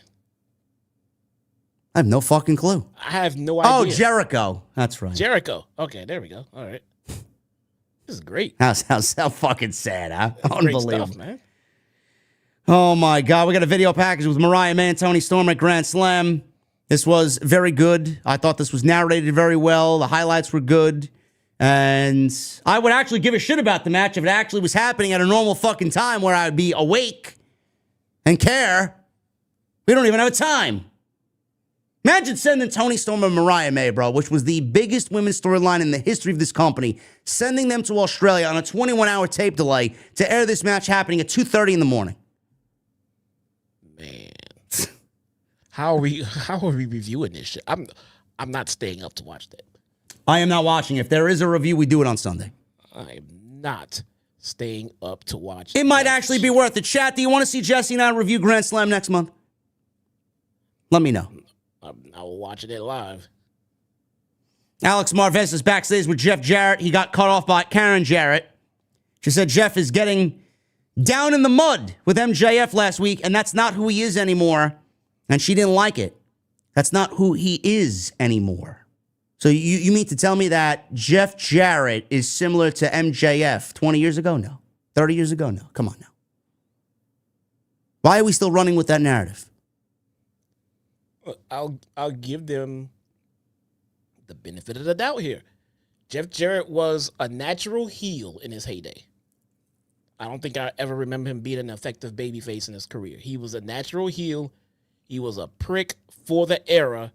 He is nowhere near as, pointed and offensive as MJF is. But I see what they're sort of trying to make a comparison with. I mean, he's not the same. But Jeff Jarrett was a phenomenal heel. He was never a world champion in WWE, though, I don't believe. No, he wasn't. He was never a world champion. He was an intercontinental champion. Yeah. WCW he was, but no. And then he lost the intercontinental title to China. Yeah. Who Michael Cole was very strategic in pointing out that China beat Jeff Jarrett as of late, I heard. Sure. I mean, they got to get their digs in, They love to be petty. They know how much that bothered Jeff Jarrett. They know. Anyway, everybody knows. Anyway, Jarrett, he's out there cutting another promo, swallowing up more TV time from a more deserving talent, is Jeff Jarrett. Says, it's great to be back in Knoxville, Tennessee, the volunteer state. As he was wondering what he was going to say here tonight, a memory of Jerry Lawler. Jarrett got his ass kicked in the ring that night, and he got some verbal jabs in before he headed to the back. Lawler told him, don't ever get in the gutter with his opponent. As Jarrett remembered that advice and said MJF will find out exactly who the last outlaw is. Jarrett says they'll settle this Southern style. No lights, no camera. He's taking MJF out to the woodshed to beat his ass. Jarrett says he wants to talk about the fans who inspired him to enter the Owen Hart Cup. I didn't inspire nothing about that fucking decision. We inspired you to be a fucking special guest referee. No, but you needed to be in the fucking tournament. Owen Hart Cup. They gave him the gift of a 57-year-old man that could become the AEW World Champion. Jarrett says it's time to get down to business and calls out Jon Moxley to talk. Here we go. Jarrett was ready for Moxley. He was attacked from behind by Claudio Castagnoli, who said no one gets to Moxley without going through him first. Claudio gave him one piece of advice. Stay out of their business. He went to leave when Jarrett recovered and said Claudio is going to have to kill him to stop him. Claudio slowly turned back around. Jarrett says if he beats Claudio next week, he gets an AEW world title shot. Claudio said beating Jarrett's lifeless body is an interesting proposition, and he'll see him next week. Jarrett celebrated and says, next week it is. So what are we doing here, Jesse? There's two roads that we could take here. One, he beats Claudio. Claudio looks like a fucking complete and utter geek next week. And Jarrett gets his world championship match. The question is, at that point, when and where? There's no time to fit that in because right now, if you look at the landscape, Jay White's probably getting a world title match from what we saw at the end of the show. Jay White versus Mox is probably happening at Grand Slam. Then we need Copeland to get his match at Revolution because they're going to need a big title match for that show. And they've been building that over the last couple of weeks. So I'm assuming that the best course of action here is to not throw Jeff Jarrett into any of these title matches or any of these current situations. And we wait. And we have him get fucked over next week because of MJF, who helps Claudio beat Jeff Jarrett. Because under no circumstances on any planet should Jeff Jarrett be beating Claudio Castagnoli in a pro wrestling exhibition on live national television. I don't know how they plan on getting out of this without making Claudio just look like a fucking... A Foot Clan member. I mean, he's got to lay down for Jeff Jarrett? If you want to kill, they've already killed the show. If you want to kill the entire fucking group dead, then you have Jeff Jarrett beat Claudio. That's it. There's nobody in this group should be losing a fucking match. Nobody. Nobody. How are we supposed to believe that they're taking over AEW if they're out there? Pac lost tonight to Adam Copeland. All right. He's a loser. The Death Riders are a loser. Bro, loser group. I wouldn't put Jeff Jarrett over Marina in a match right now. That's how invested they're supposed to be in their main event story, in their main event faction, their top fucking faction. How is Jeff Jarrett beating anybody in that group? I don't know. What I just mentioned, Jarrett beats Claudio, gets a title match with Moxley, but the question is going to be where and when. If that does happen, do we see MJF screw Jeff Jarrett out of the match with Moxley, which leads to a match with Jarrett and MJF. Jarrett beats MJF and then gets a one-on-one match with John Moxley. I'm going down a rabbit hole, bro. I'm sorry. Okay. I'm sorry, bro. I'm sorry. None of this works. Nobody asked for this. Nobody asked for any of this fucking garbage that I'm regurgitating right now. Nothing that I said is a good direction anywhere. It leads you to a dead end. It leads you to failing ratings, Tony. If we sit and watch a referee slam the Met 3 times with Jeff Jarrett over MJF, I promise everyone here that MJF will be going to Stanford the first second that he is legally able to. I promise on everything holy, bro. Done. Bro, he's already got Paul Levesque on fucking speed dial, bro. This is his last contracted year. Whatever it is, 26, 27, whenever his contract's up. This guy is as good as gone, bro. There's nothing for him here. I said this last week. You think MJF loves coming out to Knoxville, Tennessee to fucking be greeted by fucking these half-witted hacks in Tennessee in front of 2,400 people? Meanwhile, he watches Monday Night on Netflix. They're fucking drawing 15,000 fucking people in Houston, Texas. You don't think he deserves that? You don't think he thinks he deserves that? How does anybody watch this show and want to be here?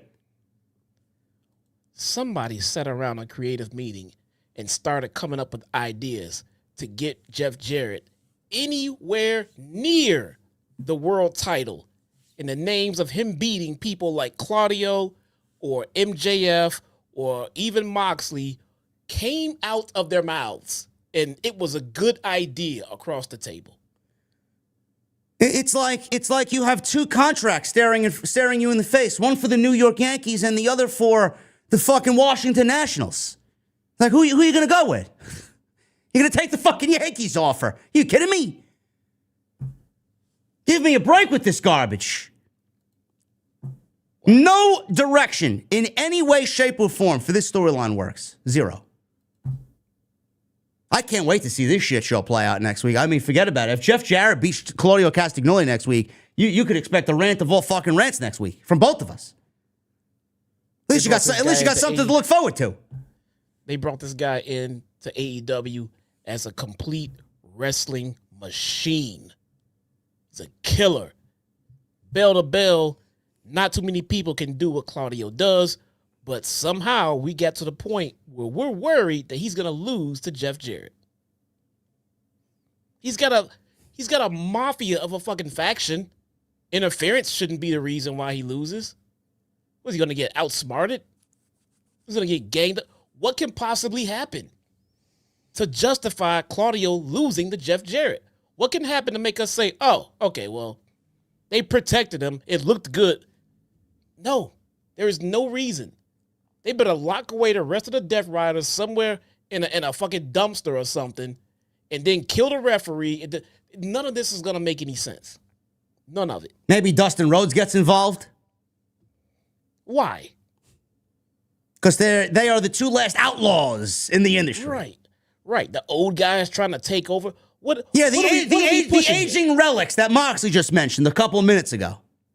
Like what are we pushing here? We want the old guys to say, we got to stop these young guys from having all these titles, bro. We got to get one for you. What is the goal here? This creative team is fucking awful. Awful.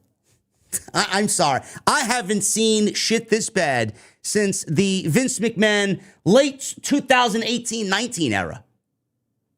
It's getting that bad, bro. It's getting to that point. It's not WCW bad in the 2000s. It's not WCW bad yet, but I mean, if I had to pick a direction, I would say they're heading that way versus the way they should be headed. Awful. Everything about this just screams fuck. It sends fucking just negative chills up and down my body just thinking about him becoming the world champion. Where do we go? We're not going Darby Allin.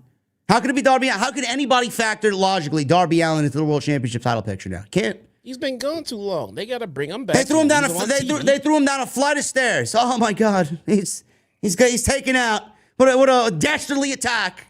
That's not taken out for Darby. That's how he gets to work every day. You kidding me? Darby fucking falls down the stairs like that on his way down from his bedroom to get a cup of coffee in the fucking morning. I mean, jeez, man. Jeff Jarrett, MJF, Adam Page, Adam Copeland. Where are we going? Christian Cage.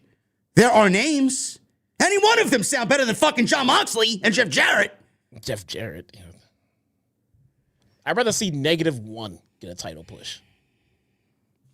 We got a highlight video package on Megan Bayne, which lasted about 3 seconds. It's good to start those after the debut, though. Yeah, it's good to start them after the debut. When she came out last week in a fucking 7-woman gauntlet match that went absolutely nowhere and nobody knew who the fuck she was. Yeah, let's throw the vignette up after she debuted instead of getting people prepped for her oncoming arrival. Woo. Hey, who is that? I don't fucking know. Who is she? I don't watch the indies. Where is she? Who does she work for? Who's okay.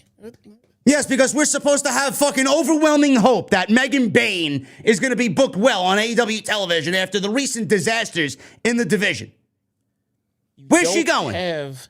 You don't have an arena filled with complete marks who watch all indie shows who are going to pop for someone like Megan Bayne.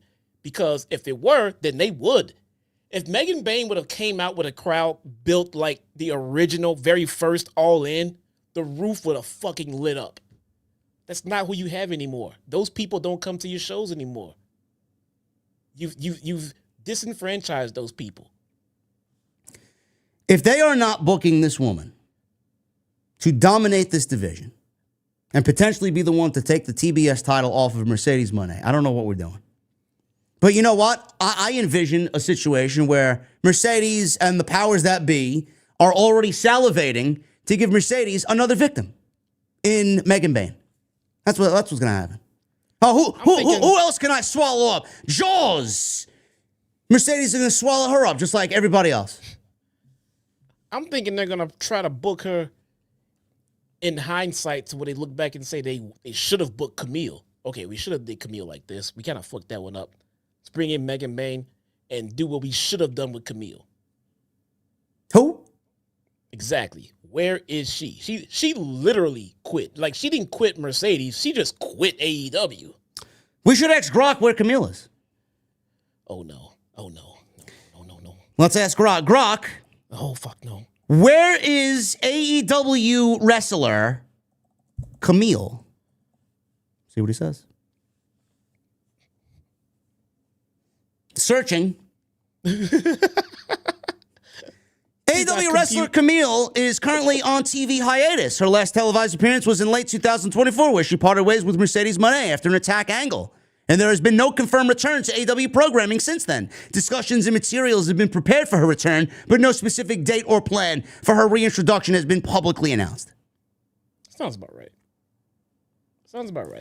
You know, they yanked Camille off of TV the same way they do, like they did like Britt Baker and Ray Phoenix and things like that. They don't tell us what's going on, not even a kayfabe reason. Grok, where is Camille from? Camille, whose real name is Kaylee Dawn Farmer, is from Durham, North Carolina. There you go. Now we know where she is. She's in Durham, North Carolina. She went home. You know, when you take people out, and I mentioned this in my recent upload today, when you take people off TV like this, and you expect them to be welcomed when they come back, here's the problem with that. It's like the Wardlow situation. You push him, you stop pushing him. You push him, you stop pushing him. So then when he's not on TV, we start asking questions. Where are they? Why aren't they here? Then stories start popping up and rumors start being passed around, and then people start believing them, and then they get mad at the fans for believing it. Why are you believing that crap? You can't believe crap you hear on the internet.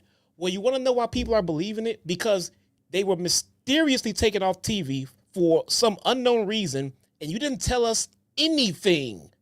Nothing at all. If you even kayfabe, then we can just say, oh, Britt Baker's out because she got attacked by such and such. You want us to care, so we care enough to wonder where they are. So when we ask where they are, you get mad at us for it. Then you bring them back, and we don't give a shit. Then you're mad about that and say the wrestler's not drawing.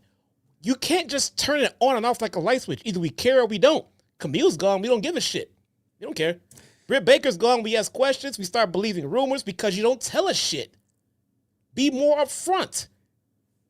Ladies and gentlemen, Camille is the victim of this man right here. That is Mr. Freeze, Tony Khan, right there. That is the victim, or Camille is the victim of Tony Khan, Mr. Freeze. There he is, bro. I can't see it. Hold on. Give me a second. There we go. It's coming up. I see you moving the Oh my. Who did that? Grok. That is Grok. Shit. This is the visual enhancements of Grok. Look, Mr. Freeze. Look, Tony, this is you. The next Batman iteration, played by Tony Khan, Mr. Freeze. There he is. I can't with you, man. That's his new I'm name. not allowed to use Grok anymore. That's his new name. I can't. I can't. I'm sorry. Swerve Strickland. He's out there with, there's no Prince Nana. He was out there, right? Was Nana out there? Yeah, he's out there. Against AR Fox. Yep. AR Fox, the Ring of Honor. AR Fox. I don't know what he's doing on Dynamite. Haven't we told you, fucking idiots over there, to keep everything Ring of Honor off of our television?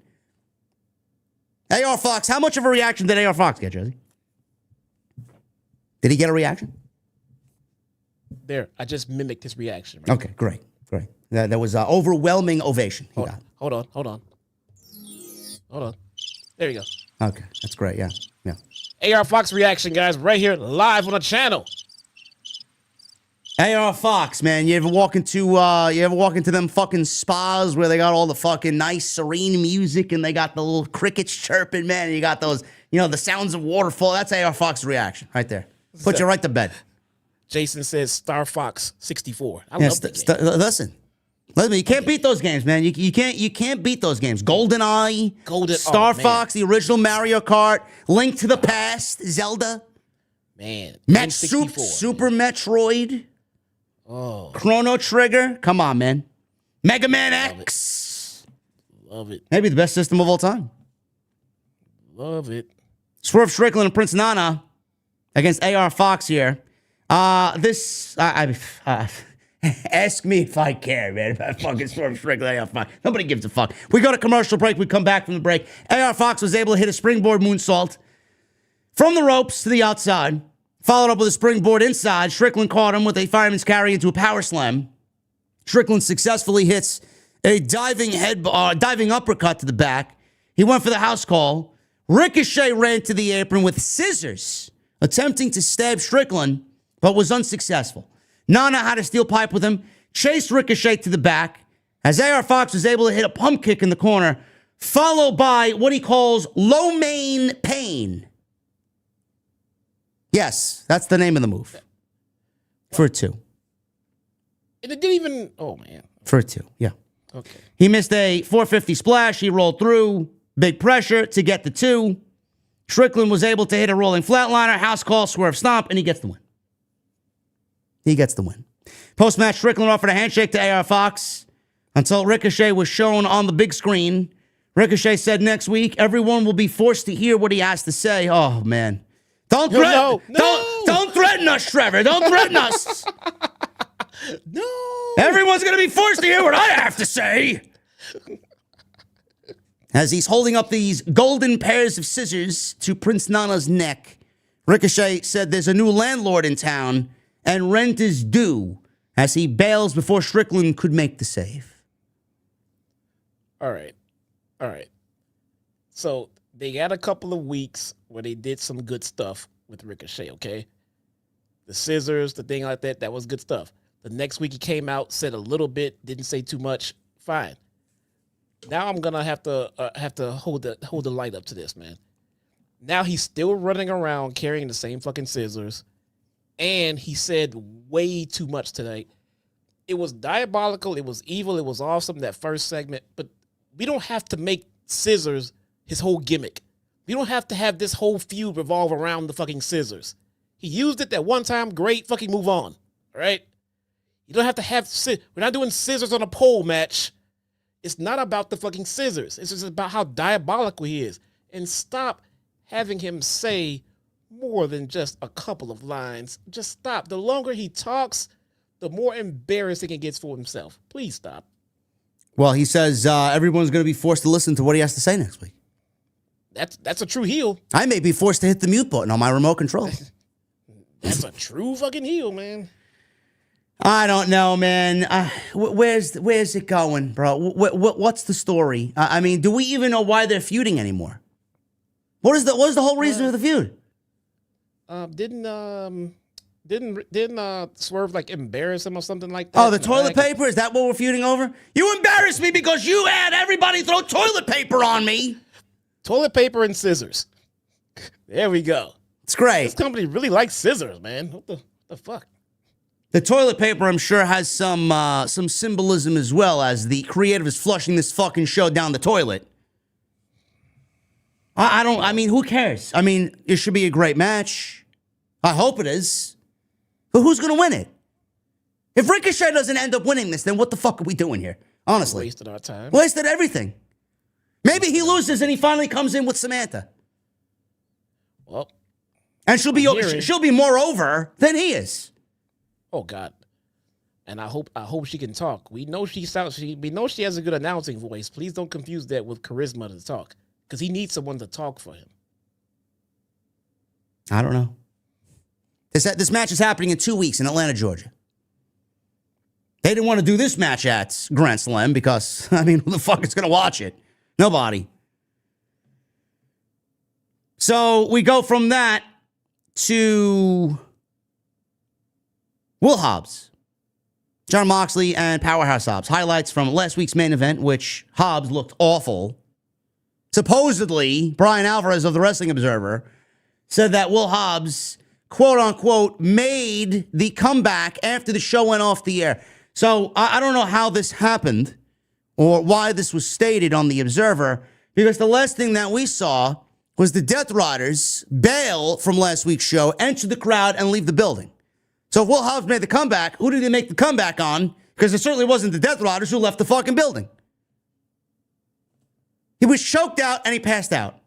And none of his teammates came out there to help him. He ended up getting choked out. He got Pillmanized. And then all you hear is, you think you know him.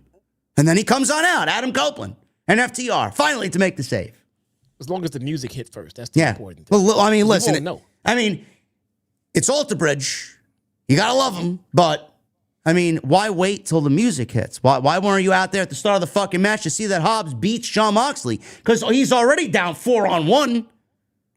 Where were you? Every run-in AEW is preceded by their music. And then this is how thick-headed the creative team is. They turn around on Collision, and then Will Hobbs got attacked by the Learning Tree, and they did the chair spot in the back and take him out. So it ends up being 6-on-5, only for Will Hobbs to come back and make the miraculous save and end up winning the 12-man tag for his team in the babyface comeback. I'm like, what am I watching here? You think that's going to be enough to erase everything that you did?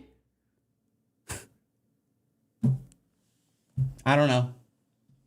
I have no response. No response. I don't get it. So they showed this. Then we got the New York Minute with Chris Jericho, who said, unfortunately, the Learning Tree failed last week on Collision. They failed for the last 12 months, never mind on Collision last week. And Big Bill did his words of wisdom before being scolded by Jericho, who said, learning moments only work if you learn from them. When will Bill take the knowledge Jericho has bestowed upon him? Bill thought about it and said Hobbs won the match last week, but he didn't pin Big Bill. Hobbs can't beat him. So this Saturday, Big Bill is coming to find Hobbs. Jericho and Brian Keith smirk at each other, thinking that Big Bill is now motivated as Big Bill walks off. So if everybody wondered where they're going with Powerhouse Hobbs after he failed capturing the AEW World Championship, the Learning Tree is still in Will Hobbs' future, man. What a great way to get him on television, huh? Love it. No Great. Notes. Love it. Great Good stuff. Nobody could possibly bring themselves to give a single iota of a fuck. Nobody cares. Ooh, what if we could get, okay, Jeff Jarrett wins the world title, right? And then we get Jericho versus Jeff Jarrett in a title versus title match. Bro, if that happens, I hope the ratings get AEW canceled the following week.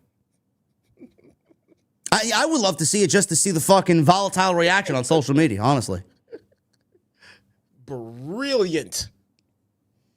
Yeah, we're at a point right now where I'm hoping for their fucking demise, really. I'm hoping for it to get as bad as it is now. Not only for my numbers, number one, but I just No, we don't. No, I really do. It's more entertaining. It's more entertaining to come on here and do what we do now. They deserve it. Nothing's going to change them. That's why I say it. They need a huge wake-up call. They need an absolute rude awakening. They need something to happen. They need something that's going to rattle their house. Bro, if the empty arenas and the low ratings is not rattling them, nothing will. That's literally their economy.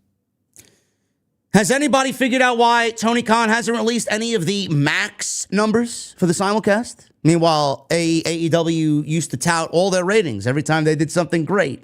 WWE touted their Netflix ratings. What happened? Remember when this company started? I remember me and you talked about it. Remember when Tony Khan said himself that he didn't want anybody working for him that didn't want to be there. He said, if they don't want to be here, I'm not going to keep them here. Well, I firmly believe that Tony Khan is a fucking fraud, and he pretended to be somebody that he's not, just to get into the good graces of the fan base on social media. Wow. Seems that he's changed his mind on that stance, though. He's changed his mind. You know why he changed his mind? Because he knows he's fucking rattled. He's not going to show it, But he shows it in other ways. He shows it by being a petty bitch. He shows it by being a fucking 43-year-old adult child. And he shows it in ways that you see with Ray Phoenix and Ricky Starks and Wardlow and keeping Athena hidden on a fucking show that's watched by fucking 2 people. Miro, Malachi, Camille, Wardlow. Jamie Hayter. Who else? Who am I missing? Man. Moving on. We were supposed to get Adam Page versus Tyler Shoop, whatever the fuck his name was, a jobber from Tennessee. MJF walked out, and he makes his entrance. He's got some, I don't know what type of glasses he was wearing. He looks like he was a part of the fucking Beatles tonight. Like he walked out looking like a fucking, like Elton John out there, you know? Makes his glasses. No, he did not. He did not. Careful. I got this, man. Jeez. Yeah. Well, he didn't look that like cool. This glasses like this. No, I like that tint, man. That's why it's the reason why I chose those glasses. Man, look at that tint. Bro, you can't see your screens. Good. Exactly. You can't see your screens. How were you wearing these when you were riding around in the fucking intro in the Mustang and shit? I see. I got great eyesight. Screens. I wear them when I drive too. No, outside they would work. I get that, but indoors, looking at a screen, you can't see shit. Well, listen. I got them at those are Oakley's, bro. Oh, I can see the Oakley symbol. Yeah. Very solid frames here, man. Yeah, there you go. Very solid shades. There you go. MJF is out there. He makes his entrance, and this jobber gets out of the ring. MJF said Jarrett owes an apology to everyone for his actions last week, especially MJF.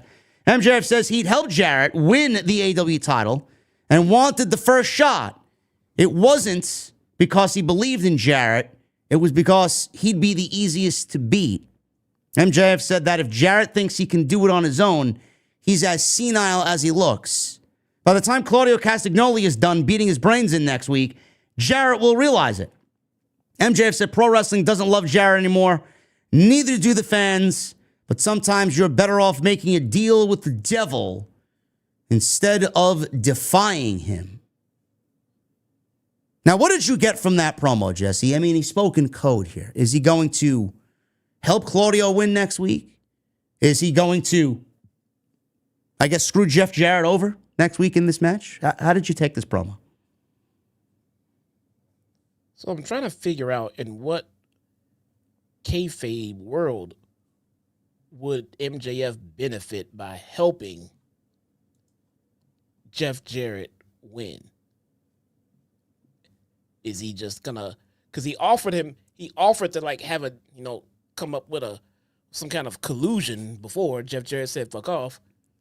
So maybe he does and tries to prove that he can be worth something or another or something. I'm lost. I don't. We talked about this earlier. Everywhere we go, it's just a bad decision. Yeah, that's right. MJF helps Jeff Jarrett win. Jarrett gets the match with Moxley, and Claudio loses to Jeff Jarrett on live national television. In front of the world. Awful. If Claudio wins, Jarrett is probably going to get screwed over by MJF. Jarrett's going to probably wrestle MJF. I'm sure it'll be a fine match. MJF doesn't have bad matches. But at that point, you risk Jarrett beating MJF. We don't want that to happen either. So which direction do we go in? We should not be sitting here fantasy booking Jeff Jarrett anywhere near Claudio, much less MJF. I don't know. Much less Moxley. Adam Page walked out, who was supposed to be in action against this jobber. He made his entrance. He stared down MJF, who walked out. MJF put his hands up. He doesn't want any trouble, and he bailed. And he walked away. Now, I don't know what the interaction there with MJF and Adam Page was. I mean, are we setting up a possible tease for an MJF and Adam Page match?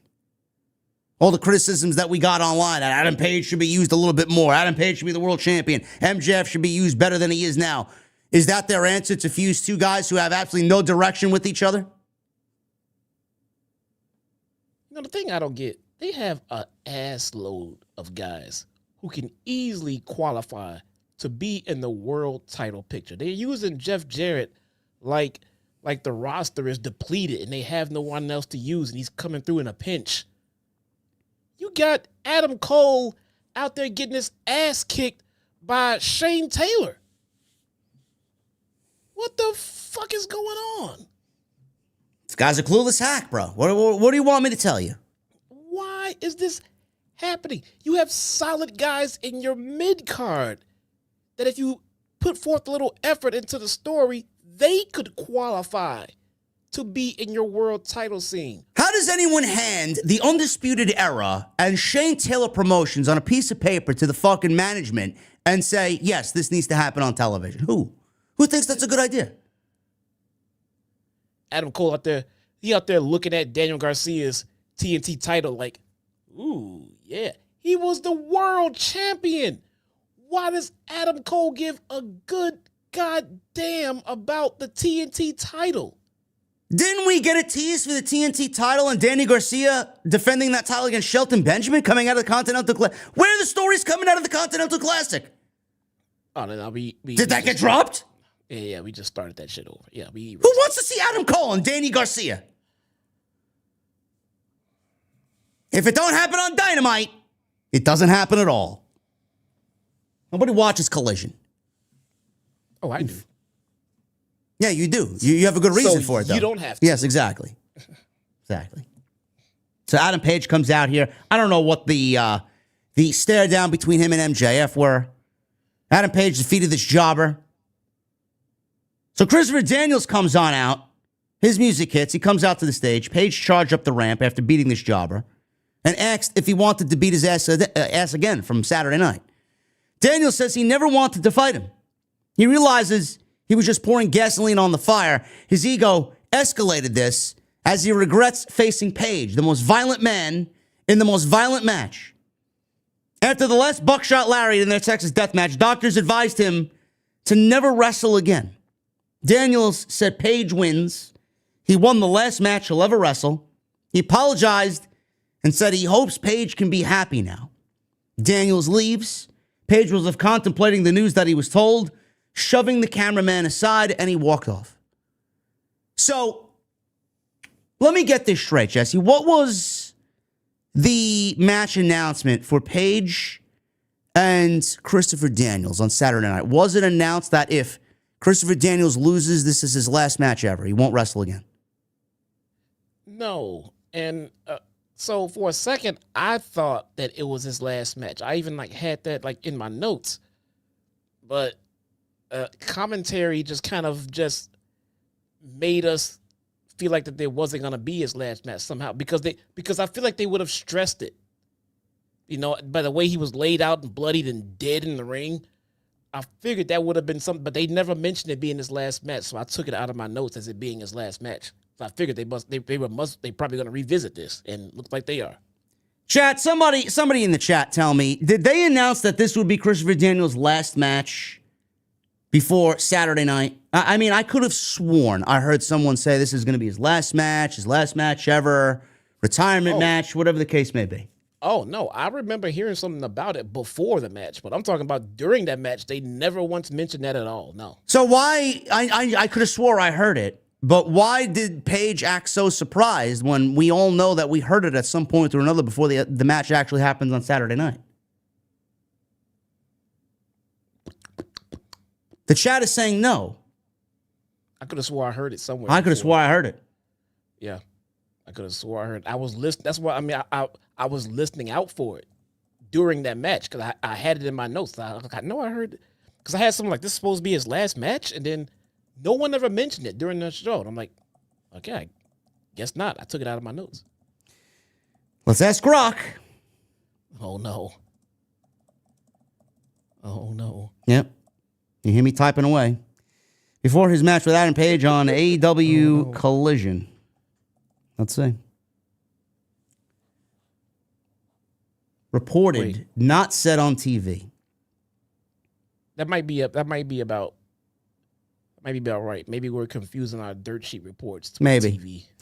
All right, Grok says this. Yes, there were announcements and reports indicating that Christopher Daniels' match against Adam Page on AEW Collision was his retirement match. Posts on X from AEW, and Daniels himself hinted at the match being significant, and subsequent reports confirmed that this match was indeed Daniels' last as an in-ring competitor. Daniels chose not to make a big deal out of it on television, as per his own decision, but the retirement was acknowledged backstage and in various wrestling news outlets. Well, I mean, that just goes to show you that AEW usually is supplying this information to the fan base via the dirt sheets. So, I mean, we all knew that it was his retirement match, but then we're set to believe that Adam Page didn't realize that this was his retirement match. Yeah. Well, now they'll sit back and say, well, you listen to the dirt sheets. We never told you it was his last match. They do everything through the dirt sheets. They filter the news from their locker room to the dirt sheets. Whatever they want out, they filter through the Observer. Whatever they want out, they filter through Sap. They're in Sap's DMs every fucking week. But then, when we believe something that some of these dirt sheets are reporting, they get mad at us. Oh, why do you believe everything you hear on the internet? Because you feed them information to give us. All right, so Adam Page, he contemplated this and walked off. So I seen some people tonight. Oh, but it's another layer to the Adam Page character. Okay. You know, the page to the Adam Page character, a little layer to the Adam Page character that we've been getting since All Out, since he beat Swerve, right? That same Adam Page? What did they do with the layers to his character then? Buried him. This is what I have to say in regards to all the fucking people. Oh, but they added another layer to the Adam Page character. This guy should have been the world fucking champion. Coming out All Out. Pinning them. They kept beating them. So what layers? What layers am I supposed to care about now that Christopher Daniels is fucking retired? Nobody gives a flying fuck about Christopher Daniels being retired. This guy was an on-air character, retired from in-ring competition, had no active role in anything. And you want me to care because Adam Page retired this fucking bum. That's what you want me to care about. Well, Christopher Daniels retiring, I believe, could have been brought to the forefront to be a big deal. Christopher Daniels is an indie legend, man. I mean, some people here may not know. He is your favorite wrestler. Loves Christopher Daniels, whoever it may be. I mean, he's a legend. I have no problem with him getting a proper send-off on television, not meaning it has to be a world title match, something like that.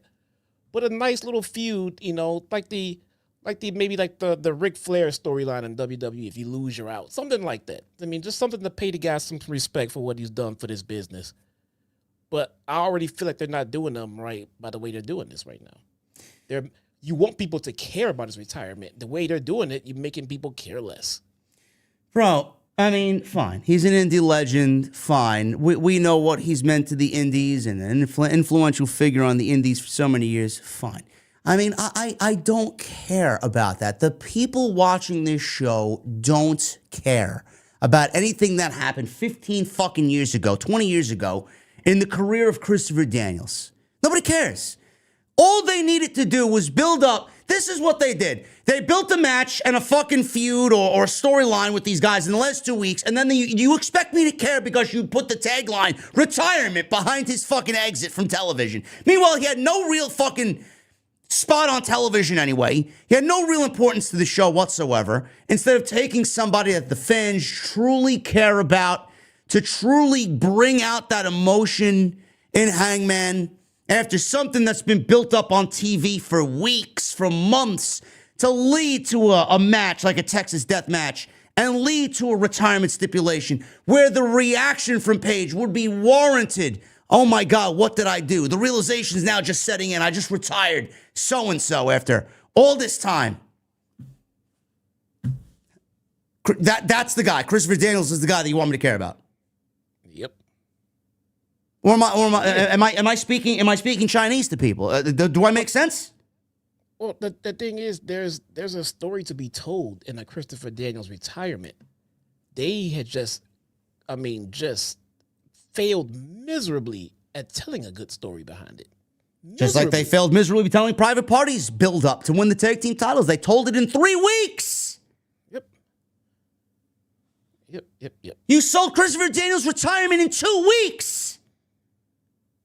How could you ask people to care? I don't know. Another layer to what? Another layer to an Adam Page character that they're slowly withering away into nothing. Meanwhile, the guy should be the world fucking champion. He should have been the one to retire Bryan Danielson. He should have been the one to win the world title. He should be the leader of this fucking company, not Jon Moxley. But here we are.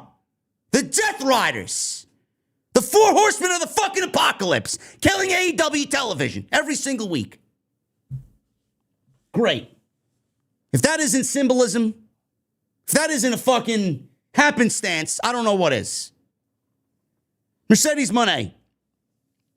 She's walking backstage. Mercedes does nothing on these weekly shows but prance around and dance with her fucking 4 title belts, 2 of which mean nothing. Mercedes is walking backstage. She's got a celebration thing backstage with balloons. Renee asked her, what's next? Who's she going to bury next? Mercedes has always said she wanted to be a world-traveling champion and can't wait to see who steps up to face her at Grand Slam. Harley Cameron walks in with her guitar and sings a serenade that she wants to ride the Moné train and feel her, or for her to feel the wrath of Harley Cameron.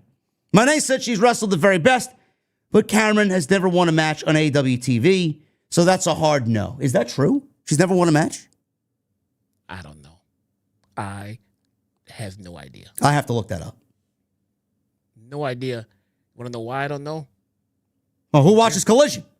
I don't care. Rampage ain't around. Nope. How do we know? No Dark. Harley Cameron. Let's see. Matches. Match statistics. She's never won a match in her career, huh? She won 2 matches in 2022, 8 matches in 2023, and 7 matches in 2024. On TV? She's got 7 wins last year. Let's see the last time she actually won on television. She beat Ashley Vox on Ring of Honor television back on December 21st. Ring of Honor is not on TV, though. When did those wins happen? ROH is not on TV. Harley Cameron and Saraya beat Allison Kay and Marty Bell on Rampage.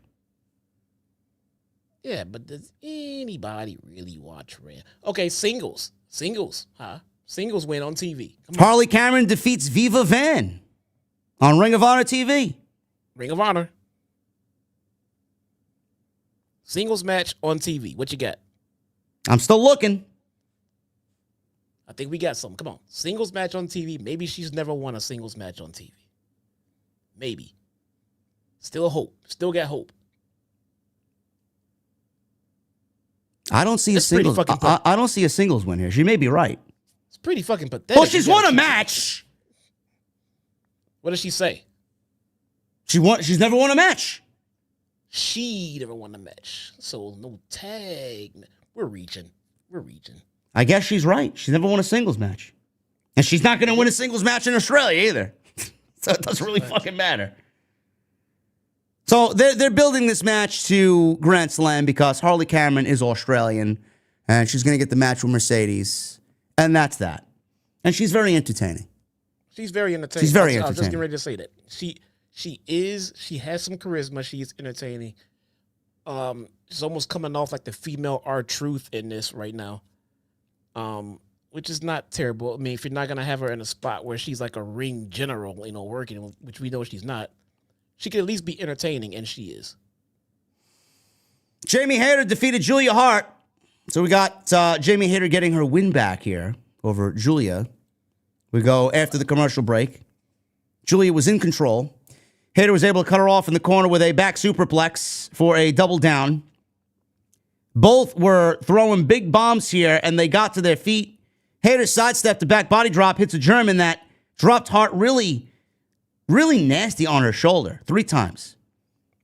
Third, Hart clutched her head. And then she stumbled to her feet into a spine buster for 2, so hopefully she's okay. Hater sank, hopefully. Hater sank in a half crab. Hart got to the ropes. Hart managed to apply a flying octopus hold, but Hater countered into a tilt-a-whirl backbreaker. Hart pulled the hair to escape, hits a crucifix bomb for a close 2, sliding sledgehammer to the back of the neck by Hart, who opted to pose, allowing Hater to hit a hate breaker and a wild haterade for the win.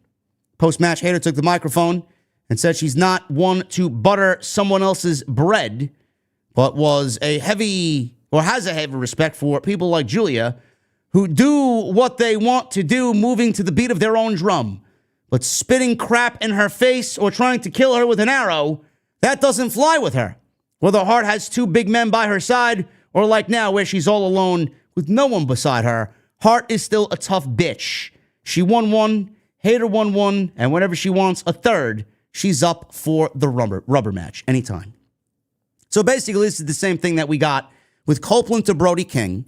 Ospreay did it to Buddy Matthews, and now Jamie Hayter did it to Julia Hart. So they're basically just kind of completing the you should be out on your own and you're better off on your own from the House of Black.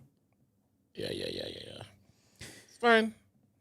It's fine. It's some direction for the House of Black. Maybe this will bring their story arc together for their new reunion, for their newly reformed group.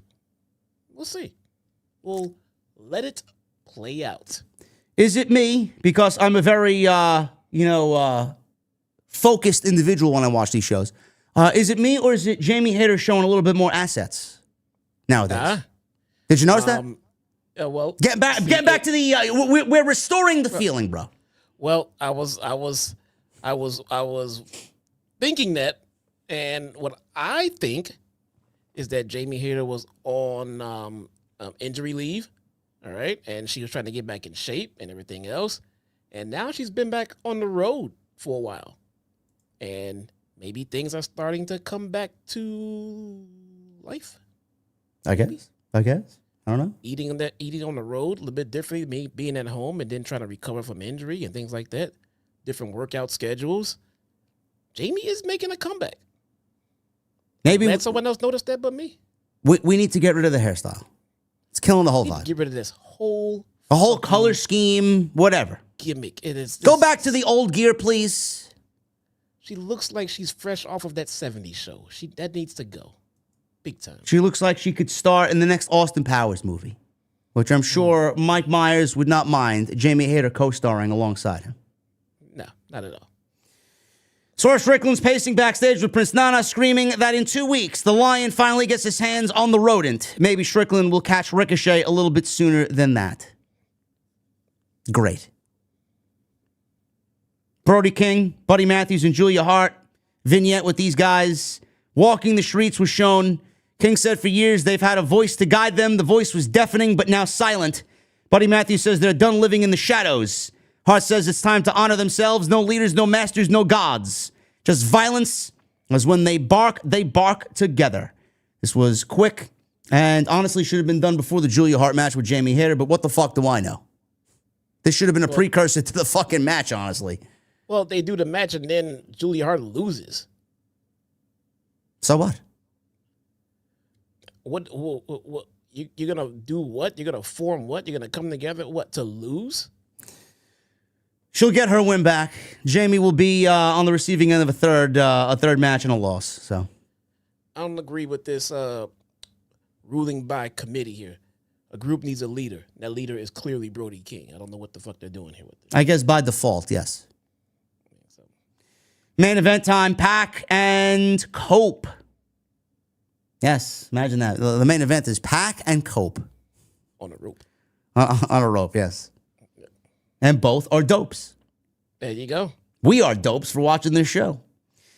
I mean, I don't know, man. Listen, I love Copeland. I do. Pac is fucking phenomenal. I mean, I just, there's no other way for me to put it, bro. And it pains me to say it. This was fucking boring. The crowd was not into this at all. I don't know what happened. It's nothing to be excited about, man.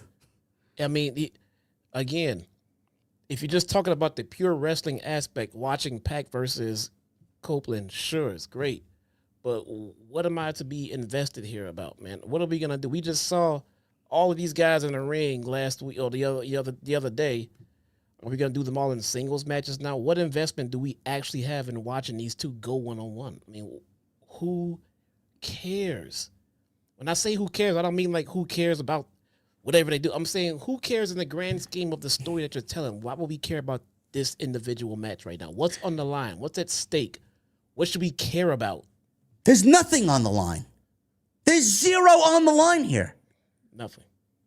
Is Adam Copeland getting a world championship match? We don't know. Does he got to go through the Death Riders, all of them, and beat them and make them look like bigger losers? I don't know. No. What happens if one loses? What happens if one wins? What are the consequences to the law? I mean, what happens? I don't know. Something to look forward to in the match. Don't care. Nobody cared. This was as lifeless as a main event as you could possibly have so far for AEW all year. Nobody legitimately reacted. So we pick it up after the commercial break. Pac hits a slingshot dive, and we go into a commercial. Cope fought back. Big drop kick out of the corner. One of those Gunther-like drop kicks. Those what do they call it? The John Woo drop kicks? And that's what he did. Launch Pac clear across the ring. Flapjack, big time sky high from Copeland. Got a near fall. So it took a little bit of time to follow up. This delay, this slowness of Copeland allowed Pac to hit a big kick to the leg, hit a series of headbutts, and Cope misdirected a lariat, turned Pac completely inside out, impaled a DDT. Cope again slow to capitalize. He wanted a spear. Pac leapfrogged. Copeland got a fireman's carry, only for Pac to turn it into a standing brutalizer. Cope started to fade, but luckily fell into the ropes. Pac then wanted a gut-wrench German, but opted for a thrust kick to the neck, then a bounce-back German. Bryce Remsburg stopped to check on Copeland as Pac slid in for the brutalizer. Copeland still able to move, slowly powered to his feet, drove Pac down for a reset. Cope hits a spear to the back, not even a traditional spear to the front, to the back, followed up by a proper spear to the front, and then he hits a spinning TKO for the 1-2-3. After the match, Death Riders were shown beating up the Rock and Roll Express. Yes, the fucking Rock and Roll Express. Ricky Morton and Robert Gibson backstage. They weren't even on the fucking program tonight, and they're getting beat up in the back, while FTR were tied up in chairs, and their mouths were duct taped. Claudio gave Ricky Morton a concerto, a groundbreaking maneuver. We've seen it done to everybody. Jon Moxley told Copeland to stay right there. They make their way out to the crowd. Copeland was surrounded. The numbers were immediately too much. Copeland was beat down by Moxley, Useless, Claudio, and Pac. Switchblade Jay White comes out. He takes out Yuta and Claudio. He runs down the aisle before dispatching of Pac. White came into the ring. He was about to hit the Blade Runner on Moxley, but Yuta, again, hits a low blow, preventing White to get any advantage whatsoever. White was beaten down. Moxley slapped on the Bulldog choke on Cope as Yuta and Claudio forced White to watch. Moxley screamed that he could break Cope's neck, but the Death Riders opted to leave instead, laying Jay White and Adam Copeland laid out to end the show. So Jay White's out there. Why? Have we seen Jay White, Jesse, since World's End? Why is Jay White out there? Jay White is out there because they need an Australian talent to main event against Jon Moxley in Australia for Grand Slam. Not good enough. Why is he out there? Why was he waiting in Gorilla with someone with his music cued to go running out after the main event? Why? I was so fucking confused. I thought I missed something. This is the problem, bro. This is the problem with this fucking show. There is absolutely nobody watching this show that is hanging on to anything with any sort of emotion, any sort of excitement. Tony is throwing these guys out there, and the number one thing immediately that jumps off anybody's head, of anybody's mind, is that this is a loss for whoever's in the ring. There's no believable talents in there against the Death Riders. Jay White's a loser. Nobody believes Jay White's going to beat Jon Moxley for the World Championship. So what are we doing? How could you possibly invest in this? The one thing I think about is like, all right, he's in there because it's Grand Slam. He's Australian. They need a talent for the main event. That's great. But why are you going to watch this show when we're fucking less than a month out and you already know the outcome of the match 3 weeks before it even happens? Don't you find that to be a fucking problem?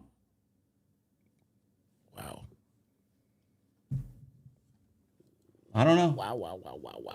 How am I supposed to care? How am I supposed to care? Where do we go from this now? Do we get Copeland and Jay White against Jon Moxley and Claudio? Is that where we're going? We're just going to fucking throw guys out there to interfere and then make fucking random tag team matches for the next week to fill TV time? So we're going Jay White and Jon Moxley. Then Revolution, we get Copeland and Jon Moxley. Something's going to happen there. Are we going to see the Copeland and Christian dynamic played out with the contract? What's happening with Jeff Jarrett? Where are we going? Forgot about Jarrett. Darby Allin's fucking climbing Mount Everest. MJF is fucking riddle me this, Batman. I don't know. If you guys can make sense of this, please. I'd love for somebody to fill me in. I would love to come here and talk about the stories and offer you guys some color as to where we think the stories might go. You know, and it's supposed to be fun. Oh, like what if this person comes in and runs in and does this? Then we could be looking at a triple threat for this match. Who knows? Oh, you're right, but it could be that. Or it also could be this person with a run in. I can't wait to find out and see. No, we're all watching like this. Why is this happening? Why is it? Who is this fucking guy? Why does this? Who gives a shit where he's from New Zealand? I don't give a fuck. He's from down under. Who gives a shit where he's from? New Zealand, Brisbane, Sydney. Who gives a shit? He's Australian. That's the fucking level of these creatives. Of the creative team. Yeah, Tony Storm is from Australia. Tony Storm is from New Zealand, isn't she? She's getting a fucking title match at the pay-per-view. The Brisbane Entertainment Center. No, she's from Australia. Tony Storm. The chat just said that Tony and Jay White are from New Zealand. Tony is from, let me see. Who cares? My point is, who gives a shit? Who gives a shit if it's the same or not the same? That's what's going to happen. Oh, Auckland. But I thought she was billed from Australia. Who gives a shit, bro? She's getting a match with fucking Mariah May at the pay-per-view. The fucking Grand Slam show. So is Jay White. That's what they sent them out there for. Okay, no, we're right, guys. Hey, look, shut up, dude. This is more fucking entertaining than what they're giving us. So, Tony is from Australia, but she is billed.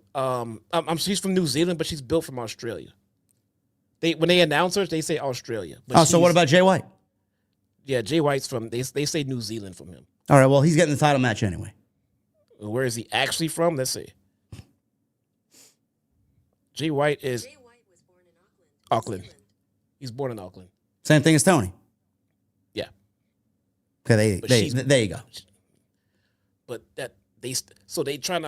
they knew all of this when they booked that damn show. Why are they scrambling trying to find out a card? I don't know. Nia Jax is from Australia, is she?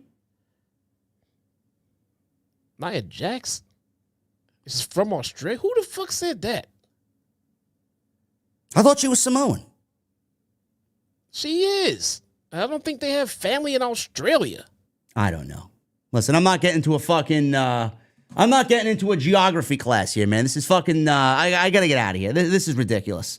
So this is what we got coming up. Collision... First time... she was born in Australia. I guess there you go. Trayvon in the chat was right. First time meeting between Tony Storm and Mariah May on Collision. Big Bill called out Powerhouse Hobbs, Brody King, and Buddy Matthews versus the Gates of Agony. Oh my God, man, I can't wait to watch. Danny Garcia, Matt Menard, and Angelo Parker versus the Undisputed Kingdom. How fucking bad has the Undisputed Era fallen off, bro? What are we doing, bro? Boom. Oh, my goodness. Dynamite next week. Jarrett versus Claudio. If Jarrett wins, he gets Jon Moxley. And Will Ospreay goes one-on-one with Brian Cage, man. This show sucks. This show sucks. I'm sorry. That is your Dynamite coverage, folks. Boom. That is your Dynamite coverage. Let's get to your super chats. I got a favor. Yeah. to ask. Can you pin this link I'm going to put in the chat? I want to just quickly ask anyone if they would feel so inclined to buy some delicious popcorn for my little girl's school fundraiser. There's only a couple of hours left. It's no big deal. But from what everybody is telling me, this popcorn is awesome and people are familiar with this stuff. So it is up and it is for sale 2 nights only. In the morning, that shit's gone.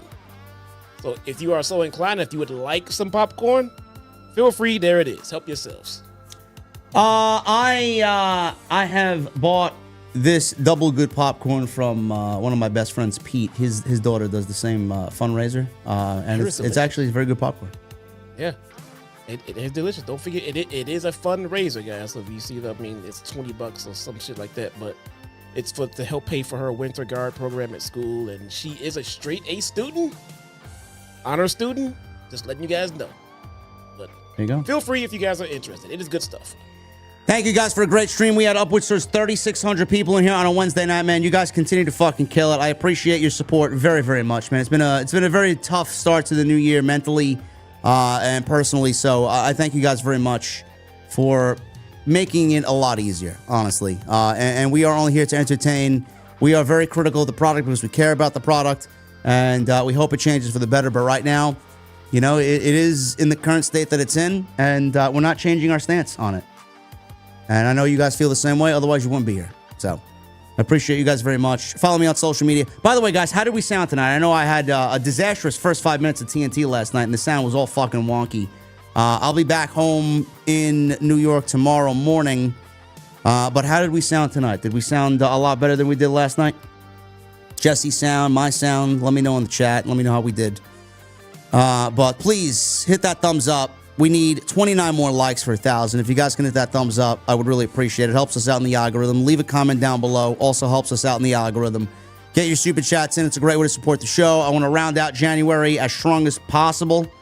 And make sure you guys follow us on social media. At Chi-Town Smart, at JD from NY206. YouTube as well. Everything you need is linked down below in the description. Good. Good. Sound was surprisingly on point tonight, says Gabriella. Awesome. Jesse was a little low as always. I mean, that's just the way he talks. I'm a lot louder than Jesse. I got Jesse turned up to max here. What do you want me to do? Max. I'm all the way max. And I need you guys to realize something. If you frequent my channel, if you hear any of my content, my voice is not low. And I get it all the way turned up here. The difference is because we're going through StreamYard, through his OBS, and out to YouTube. Yep. That's why it's lower on this end. Yep. Michael Krause with a $2 super chat. Let's get the super chats going. JD, Jesse, OTS, I hope everyone is doing well. Yeah. Thank you, Michael Krause. Joey Taylor with a $5 super chat. JD, Jesse, would you guys like to see Seth Rollins versus Logan Paul again at WrestleMania 39 rematch? Very good and very underrated. No, I don't want to see that again. I do not want to see that WrestleMania again this year. I'd rather see Logan Paul with a wrestler than with Bad Bunny. Yeah. I don't think a Bad Bunny-Logan Paul match would go very well. I think they are great at what they do when they have a professional help leading the match. Micah with a $1.99 TNA review now. It's part of WWE. Can you please? Guys, I'm not watching wrestling on my off night. I'm sorry. I'm going to tune in Thursday to the live show. I think they're live on Thursday, so I want to see how different it looks live compared to being taped. I think it's the first live show in 9 years. Really? Yeah. I thought it was live like often or something. No. I also heard that they're going to Full Sail University in February for a live show. Ooh. Yeah, it's going to be great. I love Full Sail. Micah, thank you, brother. DW Heard with a $10 super chat. The Death Riders sucked the air out of the room. I thought last week it was only because of the small attendance. Moxley's hometown of all places, but all of them came out after the match to nothing. Bro, nobody cares. That music is legitimately death to the crowd. It is so just... When you hear it, it's just awful. Michelle with a $5 super chat. Just when you thought the show couldn't get any worse, we have tonight. The Death Rider stuff is only helping Mox and no one else. End this garbage. I don't even think it's helping Mox. It's actually ruined Mox's credibility. Everybody loved Mox before this. Remember when he was the leader of the company, bro, and he was like the flag bearer? Yeah. Good stuff. El Fuen. 2,500 in Chilean pesos. This is a $2.52 U.S. super chat. When AEW tells you, why do you care? Then that's enough explanation for the company without the elite. Keep being great, guys. Thank you, El Fuen. MGM Bolin with a 38 months. Can't wait for Hog on Saturday, which will be miles better than anything else in wrestling. I hate that Mox has become one of my least favorite parts of AEW. Yeah. I want to shout out the anonymous person who just generously bought some popcorn. They were from Gotham, then they were from Atlantis, and now they're from the moon. But they did purchase some popcorn, so thank you very much. Well, Gotham? Yeah, they were from Gotham for a minute, then it changed to Atlantis, then it changed to the moon. Now they're on the moon. All right. But I know they came from this stream, so they're out of this world. Yeah. MGM Ballin, thank you, brother. If you're there, you know where to find me. Zoid with a 1 month. I think Punk wins the Rumble, challenges Gunther. Gunther drops the title to a heel Rollins, and Punk wins the title in the Night 1 WrestleMania main event. Hey, it's a possibility. If Triple H wants to take us on some twists and turns, for sure, that is certainly a way to do it. Zero Kaiba with 33 months. What's up, JD Jesse? I haven't kept up with Dynamite since All in Wembley, but I'm here every week on the review. This is my favorite review of the week. Appreciate it, brother. Appreciate it. JB says, Jesse says the goal has been met. Yes, she did reach her goal, but if everyone looks, she is in second place. And I don't know if you know anything about me and my family. We are competitive AF. So she wants to be in first place. Again, if you are so inclined, if you like the popcorn, great. If not, don't worry. She did meet her goal. She is fine. Again, this popcorn is delicious. People love it. If you are interested and you like it, help yourself, please. We appreciate it. The Learning Sicko, Dr. Bropio with a $2 super chat. TK, watch the party die tonight. Poor guys. Yeah. I guess Tony didn't want to do shots tonight. He just wanted his generic White Claw. Billy, thank you for the $100 super chat earlier, brother. Really appreciate you, as always. And happy birthday to your mother. Keith Hobson with a 20. Full Metal Alchemist, Brotherhood on Netflix is life. And 2 hours of garbage. I'm going to be honest. We are going into WCW 2000 vibes. All I can say is this show is FUBAR. OTS for life. Thank you, Keith. Appreciate you with the 20, brother. Triple M with a $2 super chat. Jesse, we missed the free extra bento box cheese. You get a mouse in your pocket? I caught it, homie. I haven't even played in 3 weeks. Oh, yeah. I caught it. I found out. So me and Kratos and Triple M ran, and we did the stuff for the quest and everything, but I didn't cash in my quest. And then I found out later through a pop-up YouTube video that if you switch characters before you turn them in, you get bonus bento boxes. Well, what's the quest? What's the quest? How do I get these things? Like finish. It says to finish complete 2 encounters of the raid or the dungeon, but we just did 1 dungeon boss with a checkpoint and got the quest completed. Then it's like get a bunch of malfeasance kills or a couple of exotics, Wither Horde, stuff like that. Do that, and then it's just mundane stuff. It's nothing unattained. The hardest thing to do is the boss or the raid or the dungeon clear, and you can do that with a checkpoint. That was the hardest thing to do. And what do you cash these things on? Is there good stuff? Yeah, they have some adept weapons. They got the Trials Adept hand cannon. Oh yeah, that's cool. Yeah, I should do that then. Yeah, they got some other stuff. They got some spoils of conquest in there too. They got some Artifice armor in there with shitty rolls, but it's Artifice armor. Interesting. I should sign on. Mr. Premium with a $9.99. I know you were asked this already, JD, but to both of you, who do you have winning the football games this weekend? Lions losing was a shock. Keep up the good work, guys, and go Birds. I'm going Bills and Chiefs in the Super Bowl.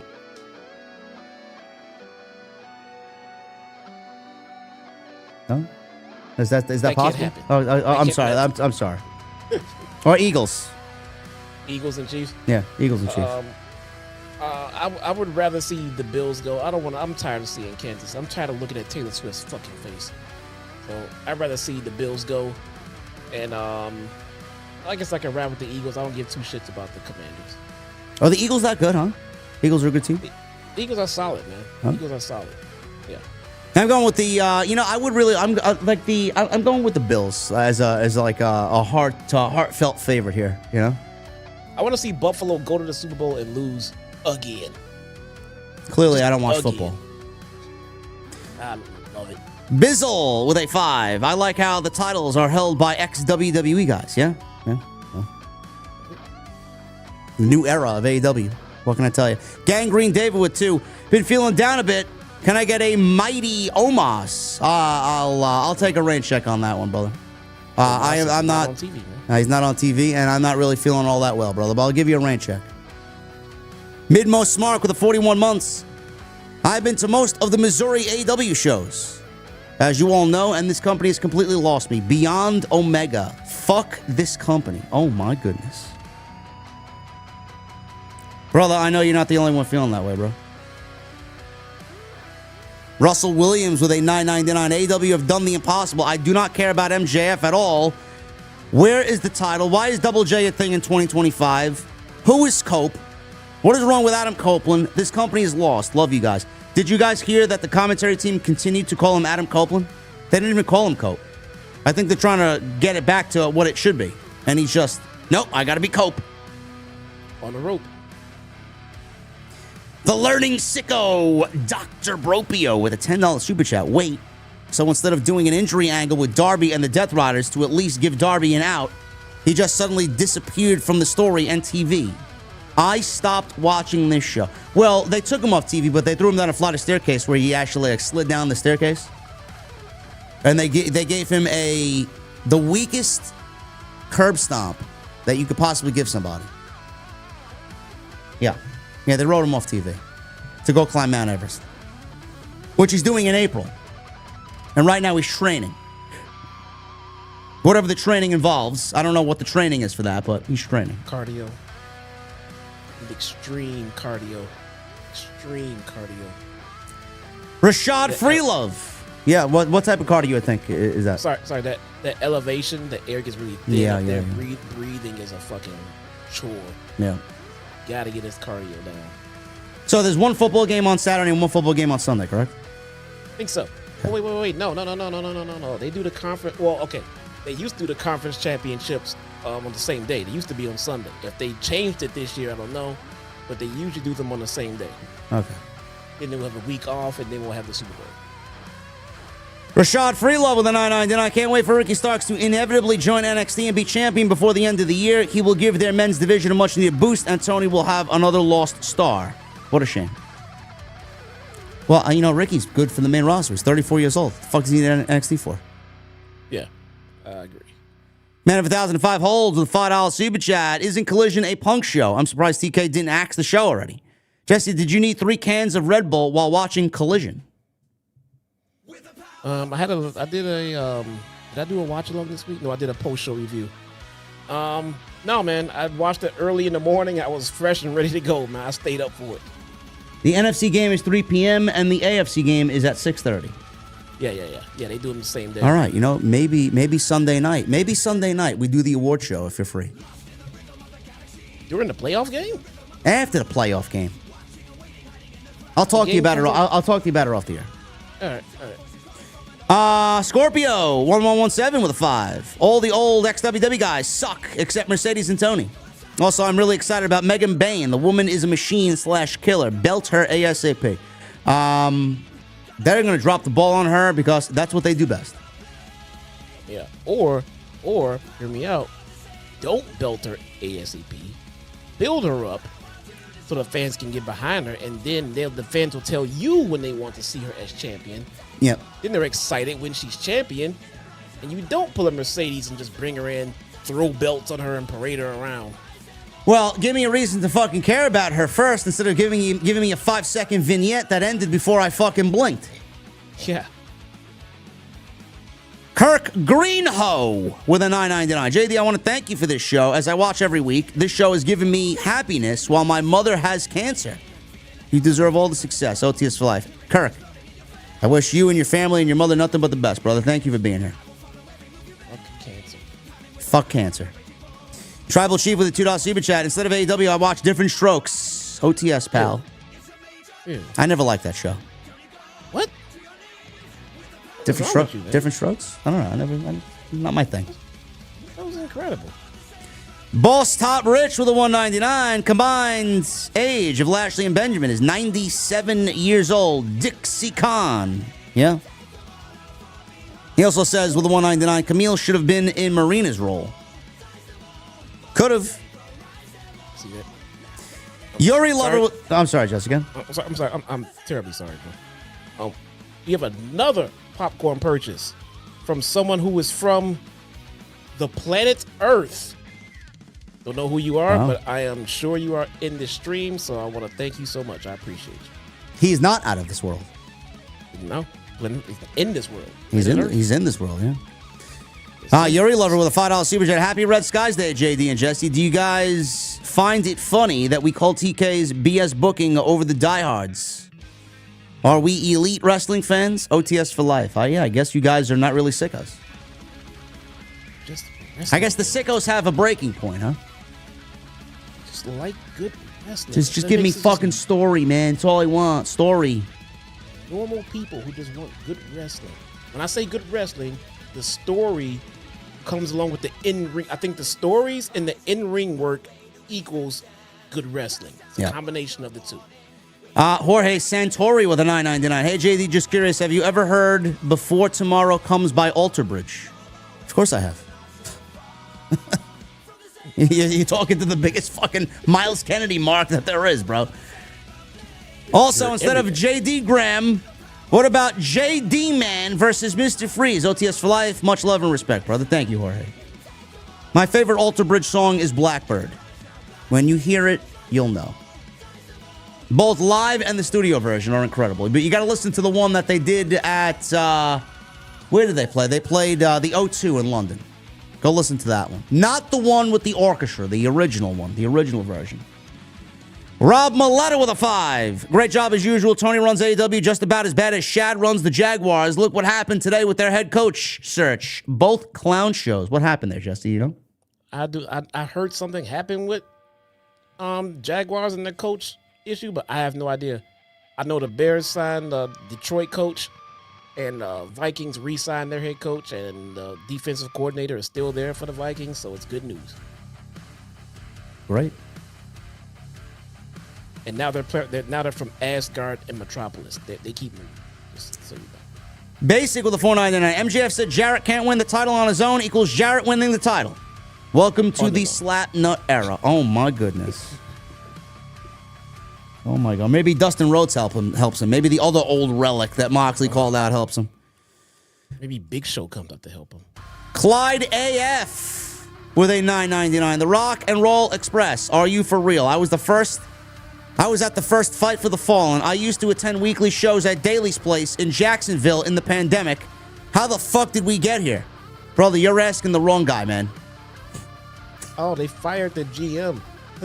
Shad and Tony fired their GM. They have no GM or head coach. By the way, does anybody have the early figures for attendance for this Jacksonville show on Saturday night, man? I gotta see how little people they're gonna draw at their home base at Daly's Place. Remember when they used to pack that fucking shit 5,000 deep? They couldn't fucking find a ticket to be had for these shows. Somebody find that out for me. As WrestleTix reported that. Gabe Williamson with 14 months. Daniels should re-release the SCU shirt saying, "This is the worst promotion I've ever been in." That would be hilarious. Why don't we just get Scorpio Sky on TV first? Let's try that. Who? Right. Impact Entertainment with a $5 super chat. Conan revealed Britt Baker was cheating on Adam Cole. And remember that she was one of the reasons why Cody left, due to Khan siding with Britt over Brandy. Well, we don't know that for sure. I mean, where are you hearing that from, Conan? Cody left. Cody left. That could be a reason Cody left. No, that wasn't reported anywhere. Cody left because Tony was taking over everything in the company. And Cody didn't want to be a part of it. Look, I don't know who Codan's sources are, but I would take that with a grain of salt. Yeah. Yeah, Conan's the type of podcast that would definitely do something for engagement and clicks because he's got nothing else going on. I mean, who's listening to him in Disco Inferno? You gotta be fucking kidding me. But that's some pretty damaging stuff to put out there if not true. So I wouldn't do that. I don't think that's very professional. First of all, why are we talking about any of these people's personal lives? Who gives a shit? Yeah, You're a bunch of fucking weirdos. I mean, people know the shoe size that Alexa Bliss wears. She knows the fucking name of her baby and pet pig. I mean, I think didn't Brit fucking close her dental practice because people were showing up there booking appointments just to meet her and get an autograph? I mean, you people fucking weirdos, man. If I'm going to see Britt Baker, I'm going to get a fucking cleaning. That's it. You'd be making an appointment first, like a regular human fucking Yes. being. Imagine making an appointment with Britt Baker. She doesn't know who you are, but you show up and you're in the chair. There you go. Hey, Britt, can I have an autograph?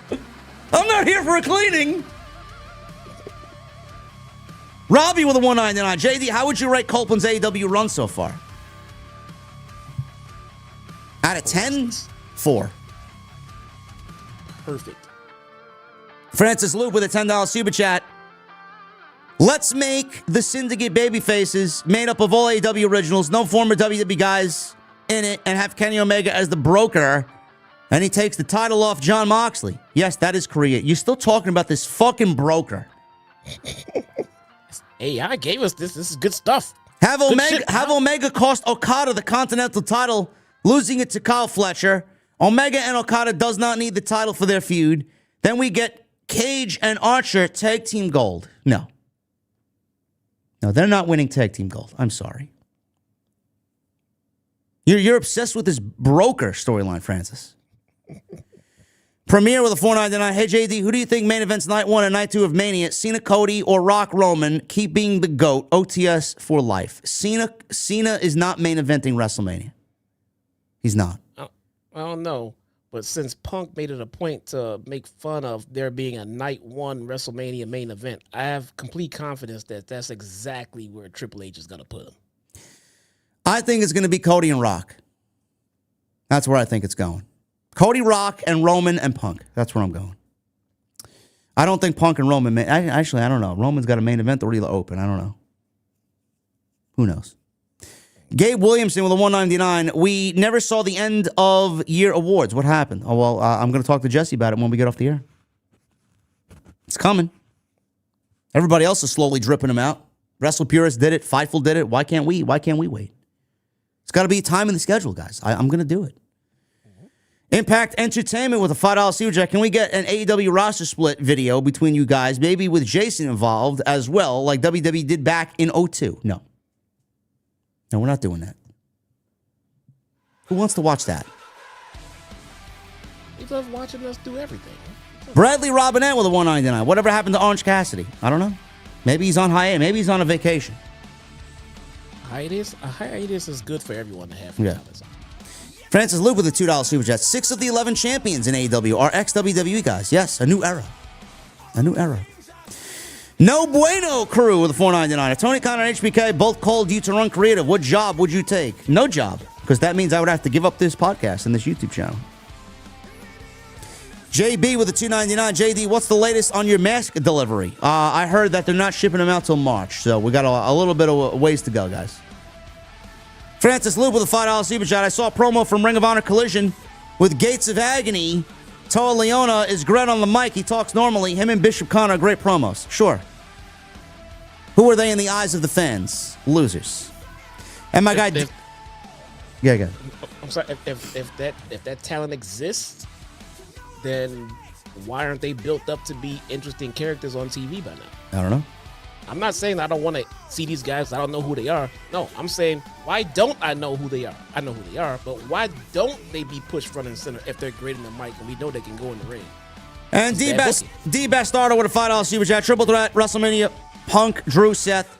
Drew beats Gunther in Europe. JD was asked who's going to the Super Bowl. JD said Chiefs and Bills.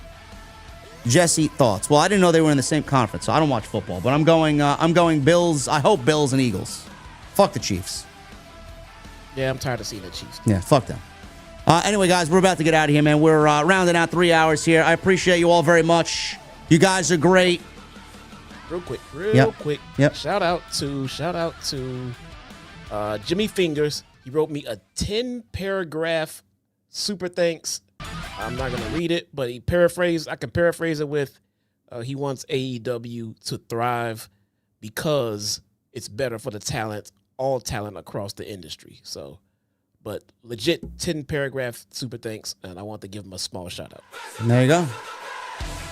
Appreciate you guys very much, man. We are going to get out of here, man. Great stream. Appreciate you guys. We had upwards towards 3,600 people here in here on a Wednesday night. You guys are fucking killing it, man. I tell you, the audience for these shows is unbelievable. We had almost we had what 40% more, 50% more people in here than actually attended Dynamite tonight. It's unbelievable. That was about right. Yep. Thank you guys very much for all your support. Follow me on social media at JD from NY206. Twitter, Instagram, TikTok, and Cameo. Hit that subscribe button down below.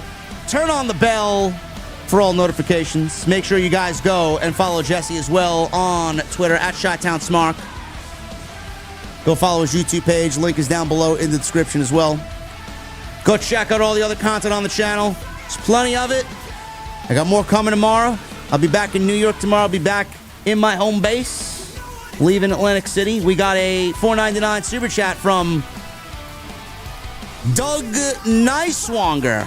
Been dealing with heavy depression. Show has helped me a lot. Thanks, brothers. Picks me up. Appreciate you, man. Depression is a fucking killer, man. We all suffer through it. We wish you nothing but the best. And Don Park with a $5 super chat. So we really have the Rock and Roll Express. Really? Are we going to get Cornette, the Tennis Racket, and the Midnight Express next? I wouldn't be surprised. Don't do the mini thing. No. Guys, thank you very much. Like I said, Jesse's YouTube and social media. Go follow him. Same with me. I got more content coming tomorrow. Like I said, I'll be leaving Atlantic City tomorrow. I'll be back home in New York. And then next time you see me, we'll be live Friday night with SmackDown right here on Off the Script. Until then, guys, have a great Thursday, and I'll see you right back here with more content on the channel.